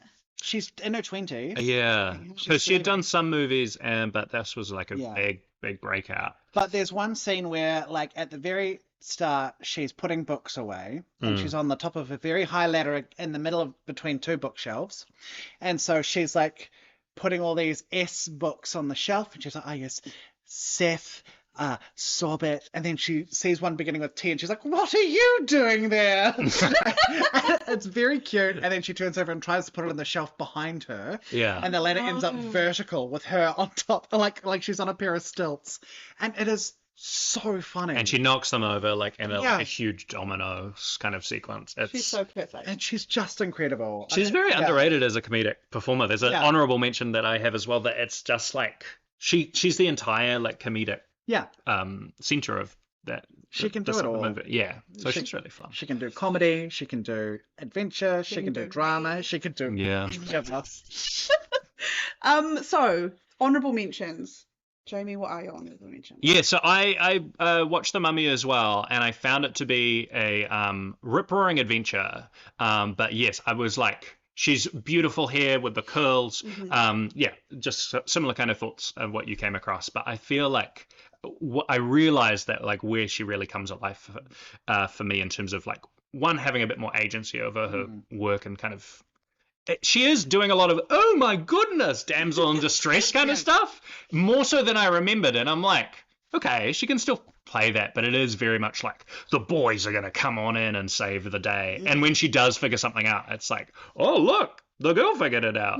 In a way that I was like, okay. But some of my other honorable mention, like I still really, really love The Mummy as a just like a rousing kind of seminal film for me that I had seen. One of the others was The Brothers Bloom by Rian Johnson, which came out in 2008, and he's went on to do the Knives Out kind of franchise and also a Star Wars. But Brothers Bloom is one that didn't super kind of land, and it's a con movie with Adrian Brody, a man who I used to really love, and then during this recent Oscars where he was chewing gum and being so macho and a jerk, I was like, you've lost all of your sexiness to me. I thought you were a soft boy, but no, you're just like his acceptance speech, I lost all attraction I ever had for that man. It was the fastest switch for me, where I was like, he starts off, he's chewing his gum and he chucks it to his wife as he's coming up on stage. And she has to be like, gross. It was super gross. And then he goes on, and when they try to play him out, he's like, stop the music, and then he turns to the crowd and he's like, don't worry, I've done this before, like I've won an Oscar before, so I know what I'm about. And I used to find him attractive because he had a big nose and he was a really good actor and a soft boy, and now I'm like, this guy sucks. I know, I've felt the exact same feeling, but don't worry, past Fox Mark Ruffalo is also there, looking super cool. And they're brothers. They run cons, and then they find this Mark, Penelope, who is Rachel Weisz, and she is like this heiress who is super bored, so she picks up hobbies. And so she's like driving fast cars, she's doing table tennis, she's doing karate, she's doing all sorts. I know. And I was watching this with Cass, and Cass was like, goals. Like, she is living the best life, and she is so it's similar to like The Mummy in terms of like how adorable and like fun she is, but she gets to be like the true like heart of the comedy in this one. She's got like short hair, kind of like a not a full-on bob, like around up to her shoulders, and it's like really, really working for her. She's wearing like these really like colorful, bright clothes, and her energy, she's like she thinks that they're smugglers at one point, like smuggling antiques, and she gets so excited. She's like, we gotta go. She's doing an American accent, which is a bit patchy, but it's great. Bless her. And so she's so excited by it. Like, she gets turned on by thunderstorms for some reason when she's on the train. So she's like gripping the couch. And the main kind of thing with their con for the brothers is like usually Mark's a pretty like if you do this, then they tend to do this. But she's super unpredictable, and like Adrian Brody can't get a read on her, and he's genuinely falling in love with her as well, but he doesn't want to like. Can we blame him? No. Exactly. It's bound to happen. Yeah. She wouldn't hold his gum though. Yeah. No, she would have been like, get that away. And there's an amazing moment where Rachel and then Rinko, I can't remember her last name, she's in like the Pacific Rim movies. Okay. They're both lying on a bed listening to the plan, and it's like just super gay. Like they're on their tummies just like listening to the story. Rinko Kikuchi, and like who plays a character called Bang Bang. She doesn't speak and she plays with explosives. Like honestly, I wanted a whole movie just with the two of them. Oh my God. Oh, and then there's a bit where she's kissing Adrian Brody for the first time, and she's clearly lived like a very isolated life. So when he starts kissing her like with an open mouth and a bit of tongue, she goes, oh, like getting so excited by it. And it's just like, she just nails every comedic beat. And it's super, super charming. And like, there's a bit, with the smuggler moment, she like draws on a piece of paper like Penelope the smuggler, and then like does a bunch of like different branding styles. Aww. And she's very funny and very sweet. Yeah. My other pick, or I did like a scene from another one as well. I'm so sorry. Maybe this is too much. No, I checked out also in terms of taste. She works with Yorgos Lanthimos a lot. She works with him on The Lobster, and then my one was The Favourite. Yeah. Another like iconic lesbian movie where she is playing. She's like topping the Queen, Mm-hmm. Olivia Colman, and like her looks in this are just like stunning. Yeah. Like it's so cool to like see women like wear like quite masculine kind of outfits, and it's super super hot. There's like a moment where she and then Emma Stone comes along in the movie, and it's like this kind of rivalry between who has the Queen's affections. And Emma Stone like screws over Rachel McAdams by like making her horse run fast. Oh no, she drugs her, and she gets dragged by her horse and then found in by like these commoners. And then she comes back all muddied, like huge scar across her face, and she looks like this like dirty, crazy pirate. And I'm like, fuck, she looks incredible. Like the scar, the like just strutting around in these clothes, like yeah, it's iconic. And yeah, she's a really, really great part of that movie, and that movie as a whole just like totally rules. Great film. Yeah. And yeah, Hot Pirate, like how can you go wrong? Hot Pirate. Yeah. And my last one that I didn't watch the whole thing because I was like, I've got too many, is Definitely Maybe. So if you're going to talk about Definitely Maybe, I can stop right there. But it's a Ryan Reynolds flick, and I was like, ugh, not a fan of Ryan myself. Mm-hmm. But he has this kid Abigail Breslin in it, who is trying to figure out like who of his ex-girlfriends is her mum. And so he talks through, and this movie came out in 2003 before Ryan's star like fully ascended to Deadpool and stuff. And it stars Elizabeth Banks, who is a very beautiful woman, Isla Fisher, who was one of my like massive crushes in high school, and Rachel McAdams as a bisexual woman, and she looks incredible. And she's sleeping with Kevin Kline. She's sleeping with her professor starting out, and I'm like, cool, loves the older men. And yeah, she's great. So I just watched a couple of scenes from that. Beautiful long flowing hair, and just like again that kind of confidence. Yeah, I will maybe finish that off, but I was like, I'm overdoing it with my Rachel, so I just need to like there's so calm much down. you could choose from though. Like you have to fully like there. It's very hard to find a film of hers where you're not like, oh wow, she's beautiful. That's like, what we call the Michelle Pfeiffer problem. Yes, True. it's just too much. Too many options. Yeah. I only have brief honorable mentions. One of mine was The Favourite, because I agree. In The Favourite, she's just, there is that dominance about her as well, and she's also obviously very pissed off with Emma Stone, so there's a lot of this pettiness, this cattiness between the two of them, and she was very fit in that one. Another one I didn't watch, but I googled it, and shout out to a film called from the year 2000 called Beautiful Creatures, and she's bleach blonde. Oh my god! Oh, like do you have photos? Like a bleach blonde. Oh, interesting. And if wow. you listen to our Halle Berry episode, you'll know how much I was waxing lyrical over She loves a blonde. Halle Berry with the bleach blonde, and I actually think that it's just for me somebody being bleach blonde, especially when they've got like dark eyebrows or whatnot, or aren't normally blonde. So I looked at that and I was like, yeah, that's lock that one in. And I think she's also in it with Susan Lynch.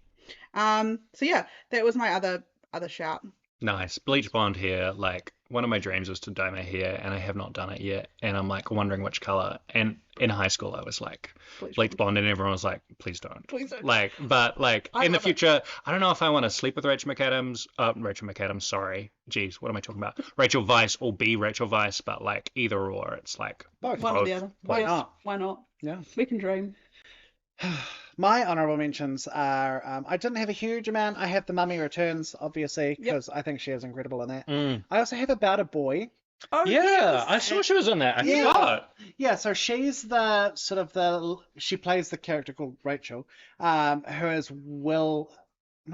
Hugh Grant? Hugh Grant. I was going to say Will Grant. Who's Will Grant? I was about to say Will Graham, and I was Will like, Graham. Yeah. Hannibal Lecter. It's Hugh Grant's love interest. He basically sort of meets her, and she's got a kid who is the other kid's bully.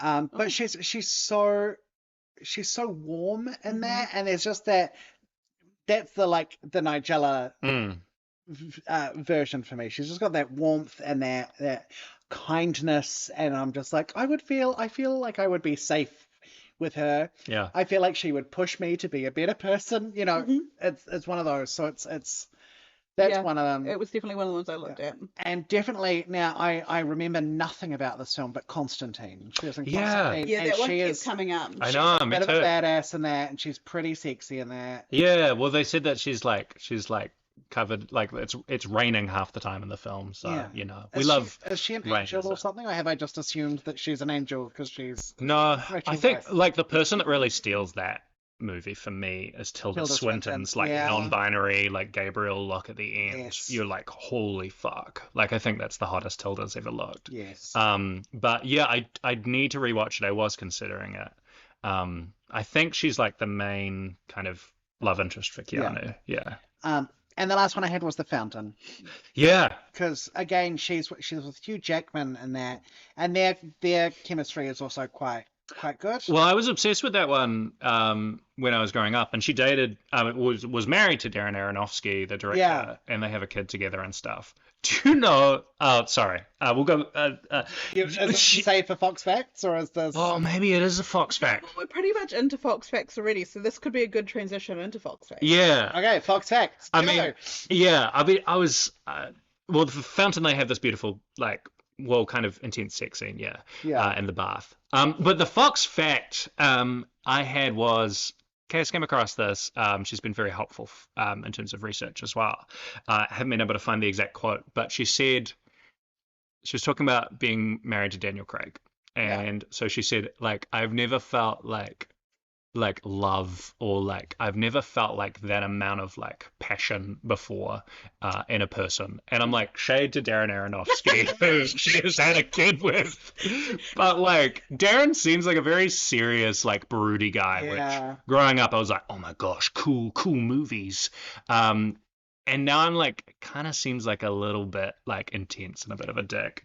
I Like- watched that film years ago. Yeah. And I purely watched it because Donna Murphy was in it. And I was Oh, yeah. excited to see Donna Murphy. And then she's like, she has one scene, Yeah. maybe. Well, like The Fountain, I want to cover on Mixed Bag because Matt famously hates Hugh Jackman. Yes.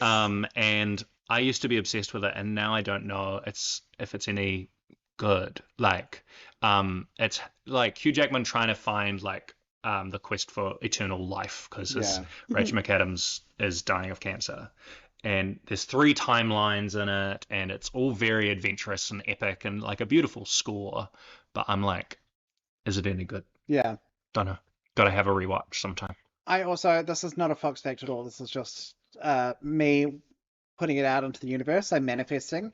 But you describing her as the heiress from, sorry, what was the name of the The film? Favourite? The Favourite. Yeah. Oh wait, which No, one are we talking about? no, The no. heiress. Oh yeah, Penelope Brothers Bloom. Yeah. Brothers Bloom. So you describing her from that just made me think that she would be really great in The White Lotus.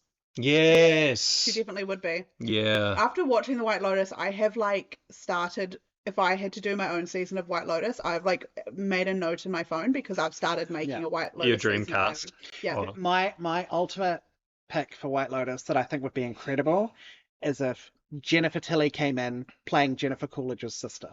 That's a good one. Yes. My one that I've got written here so far, this is all I've got so far. Jenna Ortega is a successful tech entrepreneur who's founded a really successful startup and is engaged to Louis Partridge, who is the son of her folks' wealthy friend. She is unhappy in her relationship and is having an affair with the lounge singer Willow Smith. Interesting. That's all I've got so far. And then I've got underneath it, because this was quite tired when I wrote this, Leighton Meester is a gambling addict, question mark.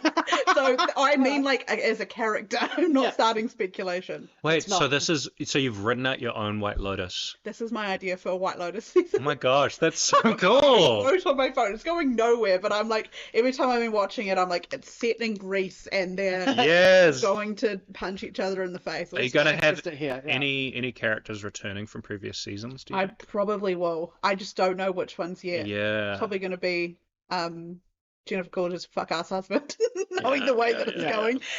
Can you please write a role for Patti LuPone in there? I feel like Patti would fit. Patty would fit well. Hey, did you see the Marvel Patty that she was in? Agatha All Along. Yeah. I haven't seen it yet. Yeah, it's quite I'm fun. surprised you haven't seen I- it. no, She's there look, with Aubrey Plaza. There's this whole thing where It's gay, it's fine. Jared And wanted to Catherine watch Hahn. Jared wanted to watch WandaVision, and Right. I was like, I'm not watching WandaVision until I watched the Marvel films. So now we're watching the Marvel films. Yeah. We're not finished it yet, but Right. now I cannot pivot and be like, okay, now Patty's in it. We've got to I'm watch going, it. yeah. Yeah, you don't need to know a ton. I'm not. No, everyone says this, Like- but I'm like, look, I've done this to myself. It's witchy, it's fun. Like, I don't know if it adds up to anything like amazing, but I had a really fun time watching it. I will watch it, and I know I'm gonna cry, but that's fine. Yeah. Can I also say the way that you described that thing about Rachel Weisz talking about Daniel Craig never feeling passion like until she's shading her ex-husband. It reminds me of, and I'm probably going to misquote this, but the actress Rachel Bilson was on a podcast, and if I remember correctly, she says on the podcast that she had never achieved orgasm until she started dating Bill Hader, Yes. but she was in a 10-year-long relationship with Hayden Christensen. Yes. She was effectively being like, Hayden Christensen sucks at sex. And I remember listening to that and being like, oh, To be fair, somebody check on him. that wouldn't surprise me if I he was love- bad at sex. I love Bill Hader. Like, he rules I so saw something much. recently that said Bill Hader got ruined when he found out that he was attractive.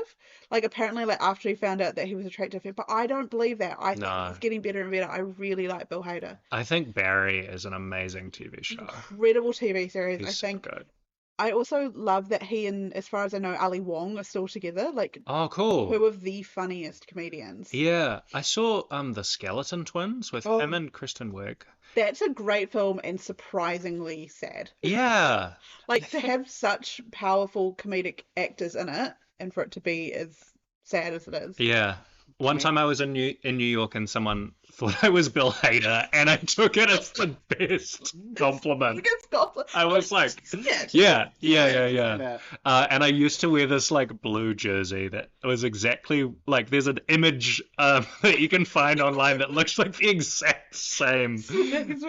Yeah, and it's like, yeah, once upon a time he was Gull. So now I'm playing with my gender identity a bit more. But yeah, Bill's a sweetheart. If you could Bill's find a a great combination between Bill Hader and And Richard Weisz, that would be that's it. Jamie. That's what you want. Yeah, That's the nirvana we're all trying to reach. yeah.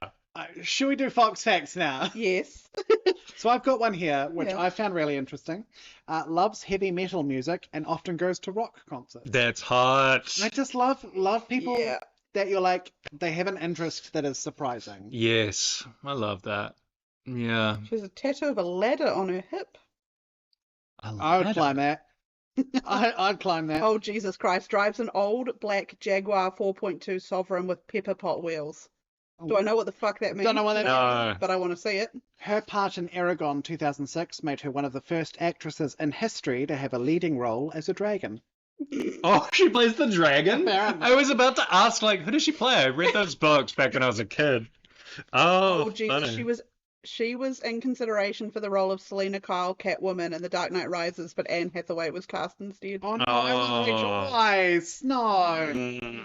But you know who wasn't considered? Sean Young. I'm young because they broke my shoulder. I rode a horse, Timmy. Timmy, you wouldn't cast my broken shoulder. Yeah, big heavy. How has Sean Young's Catwoman become such an integral part of this? Yeah, so we've got Longface, Sean Young. Longface and Sean Young are conspiring. To get her the part of Catwoman. You gotta have like a board or something like that. I don't know. No, a board sounds too dull, but like, yeah, just honorable figures. And obviously, Okay. Buscemi's up the top. Yeah. Jimmy's chair of the board. Or Yeah, Shimi. Actually, speaking of Buscemi, this whole podcast is becoming about my dreams. I had a dream last night that, this is going to sound crazy, I was at a fun fair and Yeah. I was with Steve Buscemi and we were on a date. Oh. I remember he like went to get his wallet out and all this shit came flying out of his pocket and he was like really like, oh, I can't believe I've dropped all my stuff. So I was like helping him pick it up. Amazing. I don't remember anything else of the dream. I remember the rest of the dream was meant to be like quite dramatic and I think it was meant to be a bit of a nightmare, but then Steve Buscemi showed up and I was like, I'm having the time of my life. Yes. He saved me from Longface. Shimi. He's guarding my dreams. Oh dear. Rachel Weisz is semi-fluent in German, which is Nice. hot. Hot. Hot. She returned to work 9 months after giving birth to her daughter to begin filming Black Widow. Wow. So, And she was apparently she was pregnant when she won her Oscar. yeah. Which is cool. She grew up a tomboy. I saw that. Nice. Hot. She ruined my life. Yeah. Is one of 6 actresses to have been pregnant at the time of winning the Academy Award. The others being Eva Marie Saint, Patricia Neal, Meryl Streep, Catherine Zeta-Jones, and Natalie Portman. And of those, Patricia Neal is the only one who did not accept her award in person as a result of the pregnancy. Nice. So Weisz was 7 months pregnant with her son Henry when she won for her role in The Constant Gardener. She was also a month pregnant with her son Henry when she completed filming on Aragon. Oh. Damn. I gotta say, it's so weird. I watched the clip of her accepting the award for The Constant Gardener.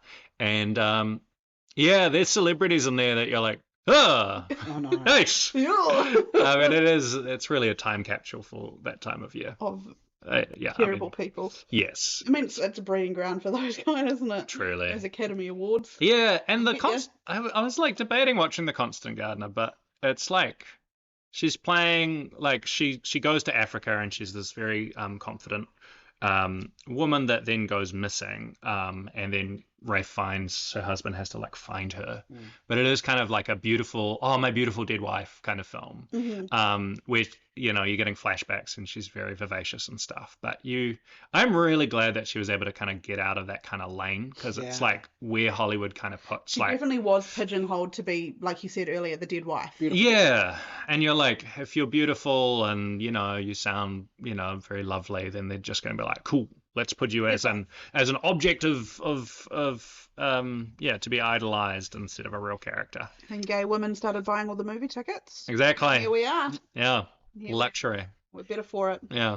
I do also just want to go back a little bit and say Black Widow is an honourable mention as well. Oh, yeah. I'd forgotten about that just because she does wear a lot of like skin tight superhero outfits. She was Yeah. one of the original Black Widows. Is her husband's the David Harbour character in that? Yeah. Hopefully he wasn't on any dating apps. It's a No. female couple. Yeah. Oh, yeah, 100%. And their kid is Florence. Is that right? I haven't watched it. Yeah, I think they're like adopted Florence. kids like Florence and ScarJo. Right. Oh, okay. Yeah. If Rachel Weisz and David Harbour spied me from across the bar and told me they liked my vibe, I would. Yeah. Yeah. absolutely would. Rachel Weisz counts Jimmy Stewart as her all-time cinematic crush, especially for his role in the Philadelphia Story. How much do I look like Jimmy Stewart? Let's go.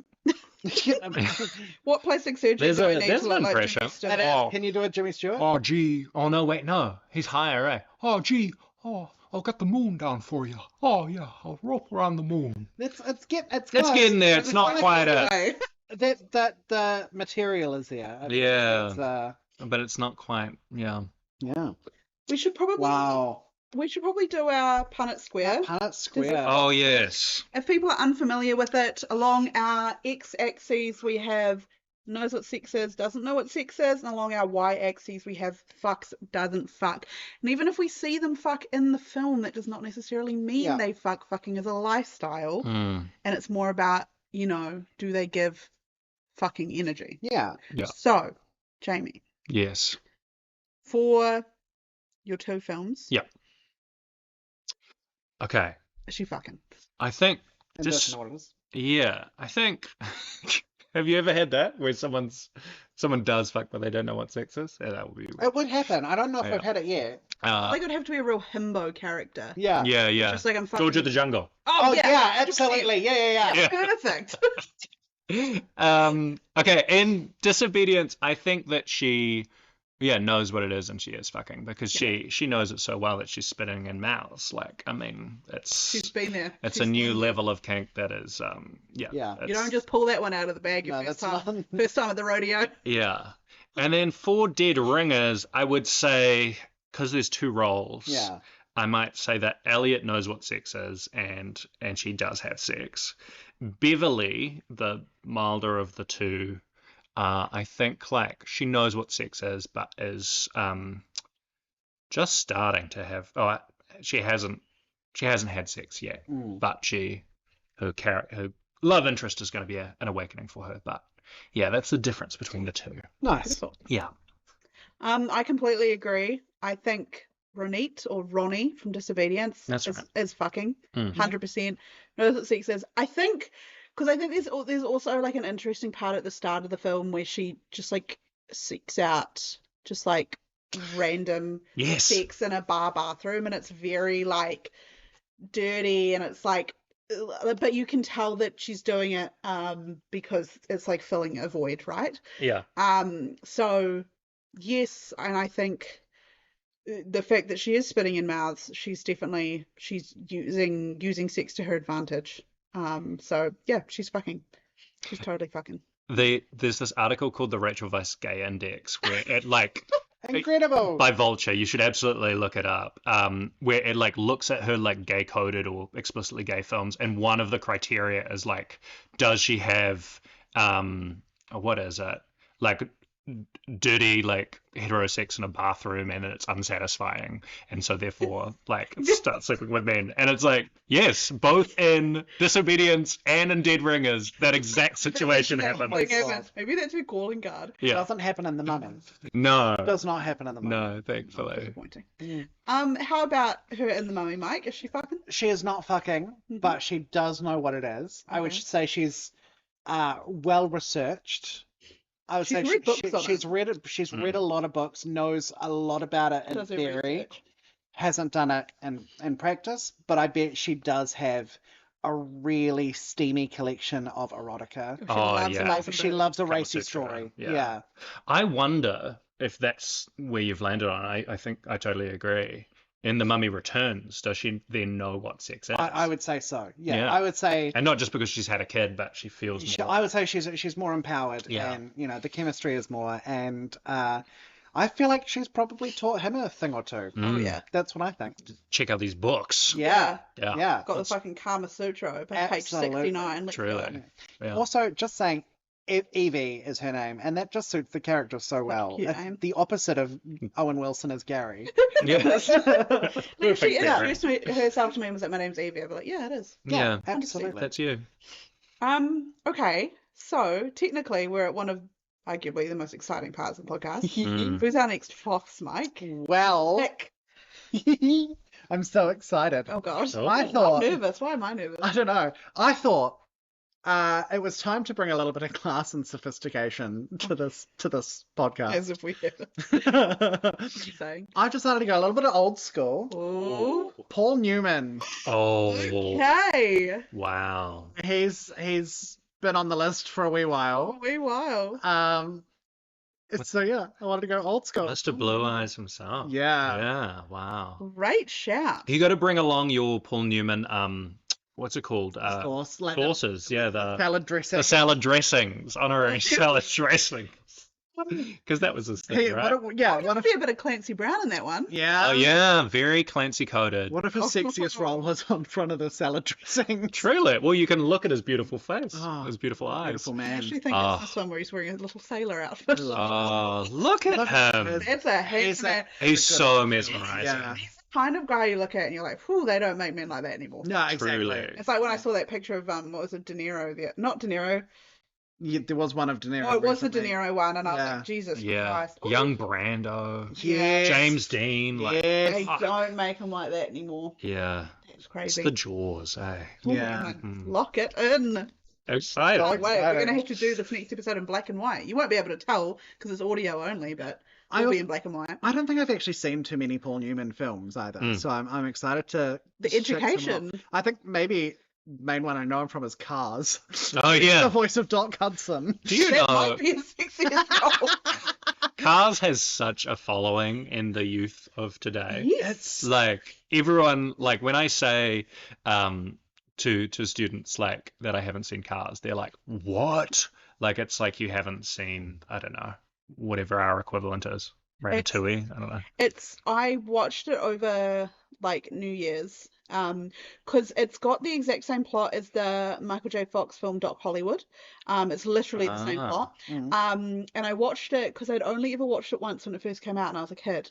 and I watched it again and I cried. I was going to say, because I remember you talking about this, Yeah. and I said, is this the one that made you cry? Yes, it was the one that made me cry. It's when they were already... They have, they believe because the new interstate's getting built, they're like, right, we're going to get so many people, into Radiator Springs, so they make this big banner that's like, welcome interstate travelers, and then because the interstate passes through them, they no longer get any people coming to visit them, and totally the town dies off, and I was sitting there like, duh, duh, duh. I think I want to do a movie night where we watch Cars, Cars 2, and Cars 3. Yeah, I've not seen 2 or 3, but I highly recommend the first one. I would be keen for this. Yeah. And Owen Wilson's quite good in it. Is he named Gary? He's the name Lightning McQueen. Ka-chow. See, I can see him suiting Lightning McQueen. I love that Owen Wilson has come around from the third time. This one might be the secret Owen Wilson. Wait, what did you say? I can't remember. You called him Lightning McQueen. Lightning McQueen. Which sounds like could be a drag queen. Drag And queen. now who can't talk? This is the Wigs and Owen Wilson episode. Really? Do you have wigs? Do you... Will you have wigs? Then will you have wigs? Where is that from? It's Elijah Dominic Wood's Monaghan. Oh, interview. oh, that's so good. I'm just so confused. You know how I talked about how I watched the Bama Rush documentary and the director inexplicably started talking about wearing wigs? Yeah. That was one of the reviews on Letterboxd. So somebody being like, "Will you have wigs?" Speaking of Letterboxd, it's time to do our ranking.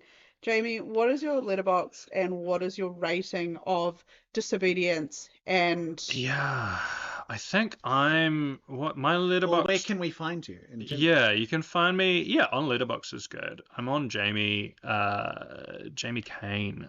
You can find me on Letterboxd. I gotta make it more interesting. You guys have more interesting Letterboxd handles. I might shake it up. And then you can find me on there. Lock down the old Instagram, so if you know, you're there. But in terms of my ratings for them, I'd give Disobedience, I just really liked it. A solid 4 stars. It was, it told a really good story. And yeah, real solid. And real believable characters, as well as also an incredibly hot sex scene. Keen to check out something like Passion with Rachel McAdams and Noomi Rapace, which is a bit more of that salacious side. Anyway, sorry, moving on.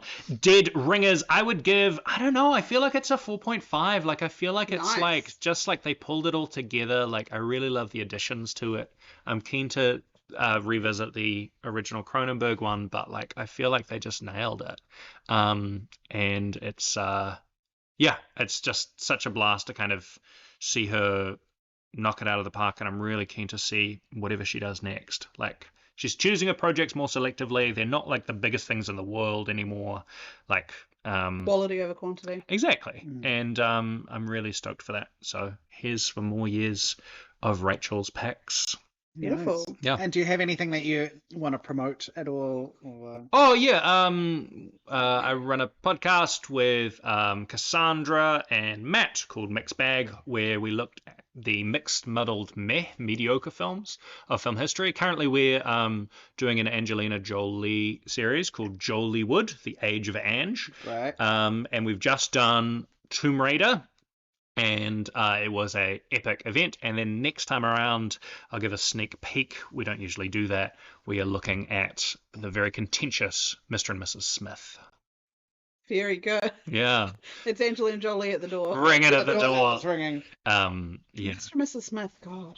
I don't know why, but that film was quite poignant in my childhood. I remember it very distinctly. I remember... It was at the video store. I was like, I want to buy this as an ex-rental mum. And my mum was like, I'm not sure about that. She wouldn't usually say no to much stuff, but it was so, the cover is so explicitly, this movie is about sex. Yeah, it was very saucy, very salacious. Yeah, she was like, I don't really approve. And I was like, I still want it.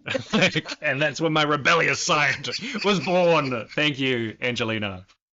No, beautiful. Right. What's your letterbox? What would you rank it? So my letterbox is Dixie Normus 69, DIXIENORMOUS 69, and I'm giving Disobedience 4 stars. I thought it was really good. It was better than average. I really enjoyed it. And like I said earlier, even if I hadn't been watching it for the podcast, I still would have thought it was a really good film. And I'm glad that I got the chance to watch it. Nice. Yeah. How about you, Mike? What's your podcast? What's your letterbox? What's your podcast? And Silver Fox Office. What's the mummy getting?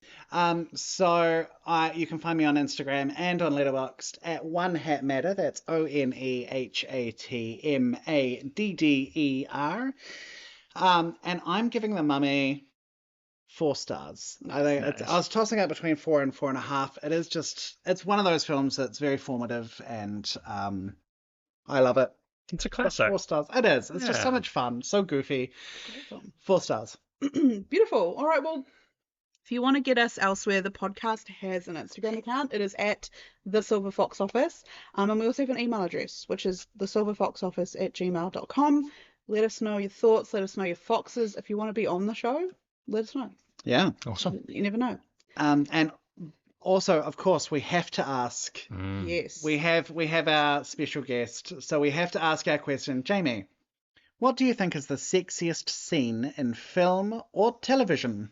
Awesome. So my sexiest scene that I've picked is by 2 directors working together, 2 trans icons, the Wachowskis. Lovely. Directing Bound with Gina Gershon and Jennifer Tilly. And Gina Gershon fixes sinks.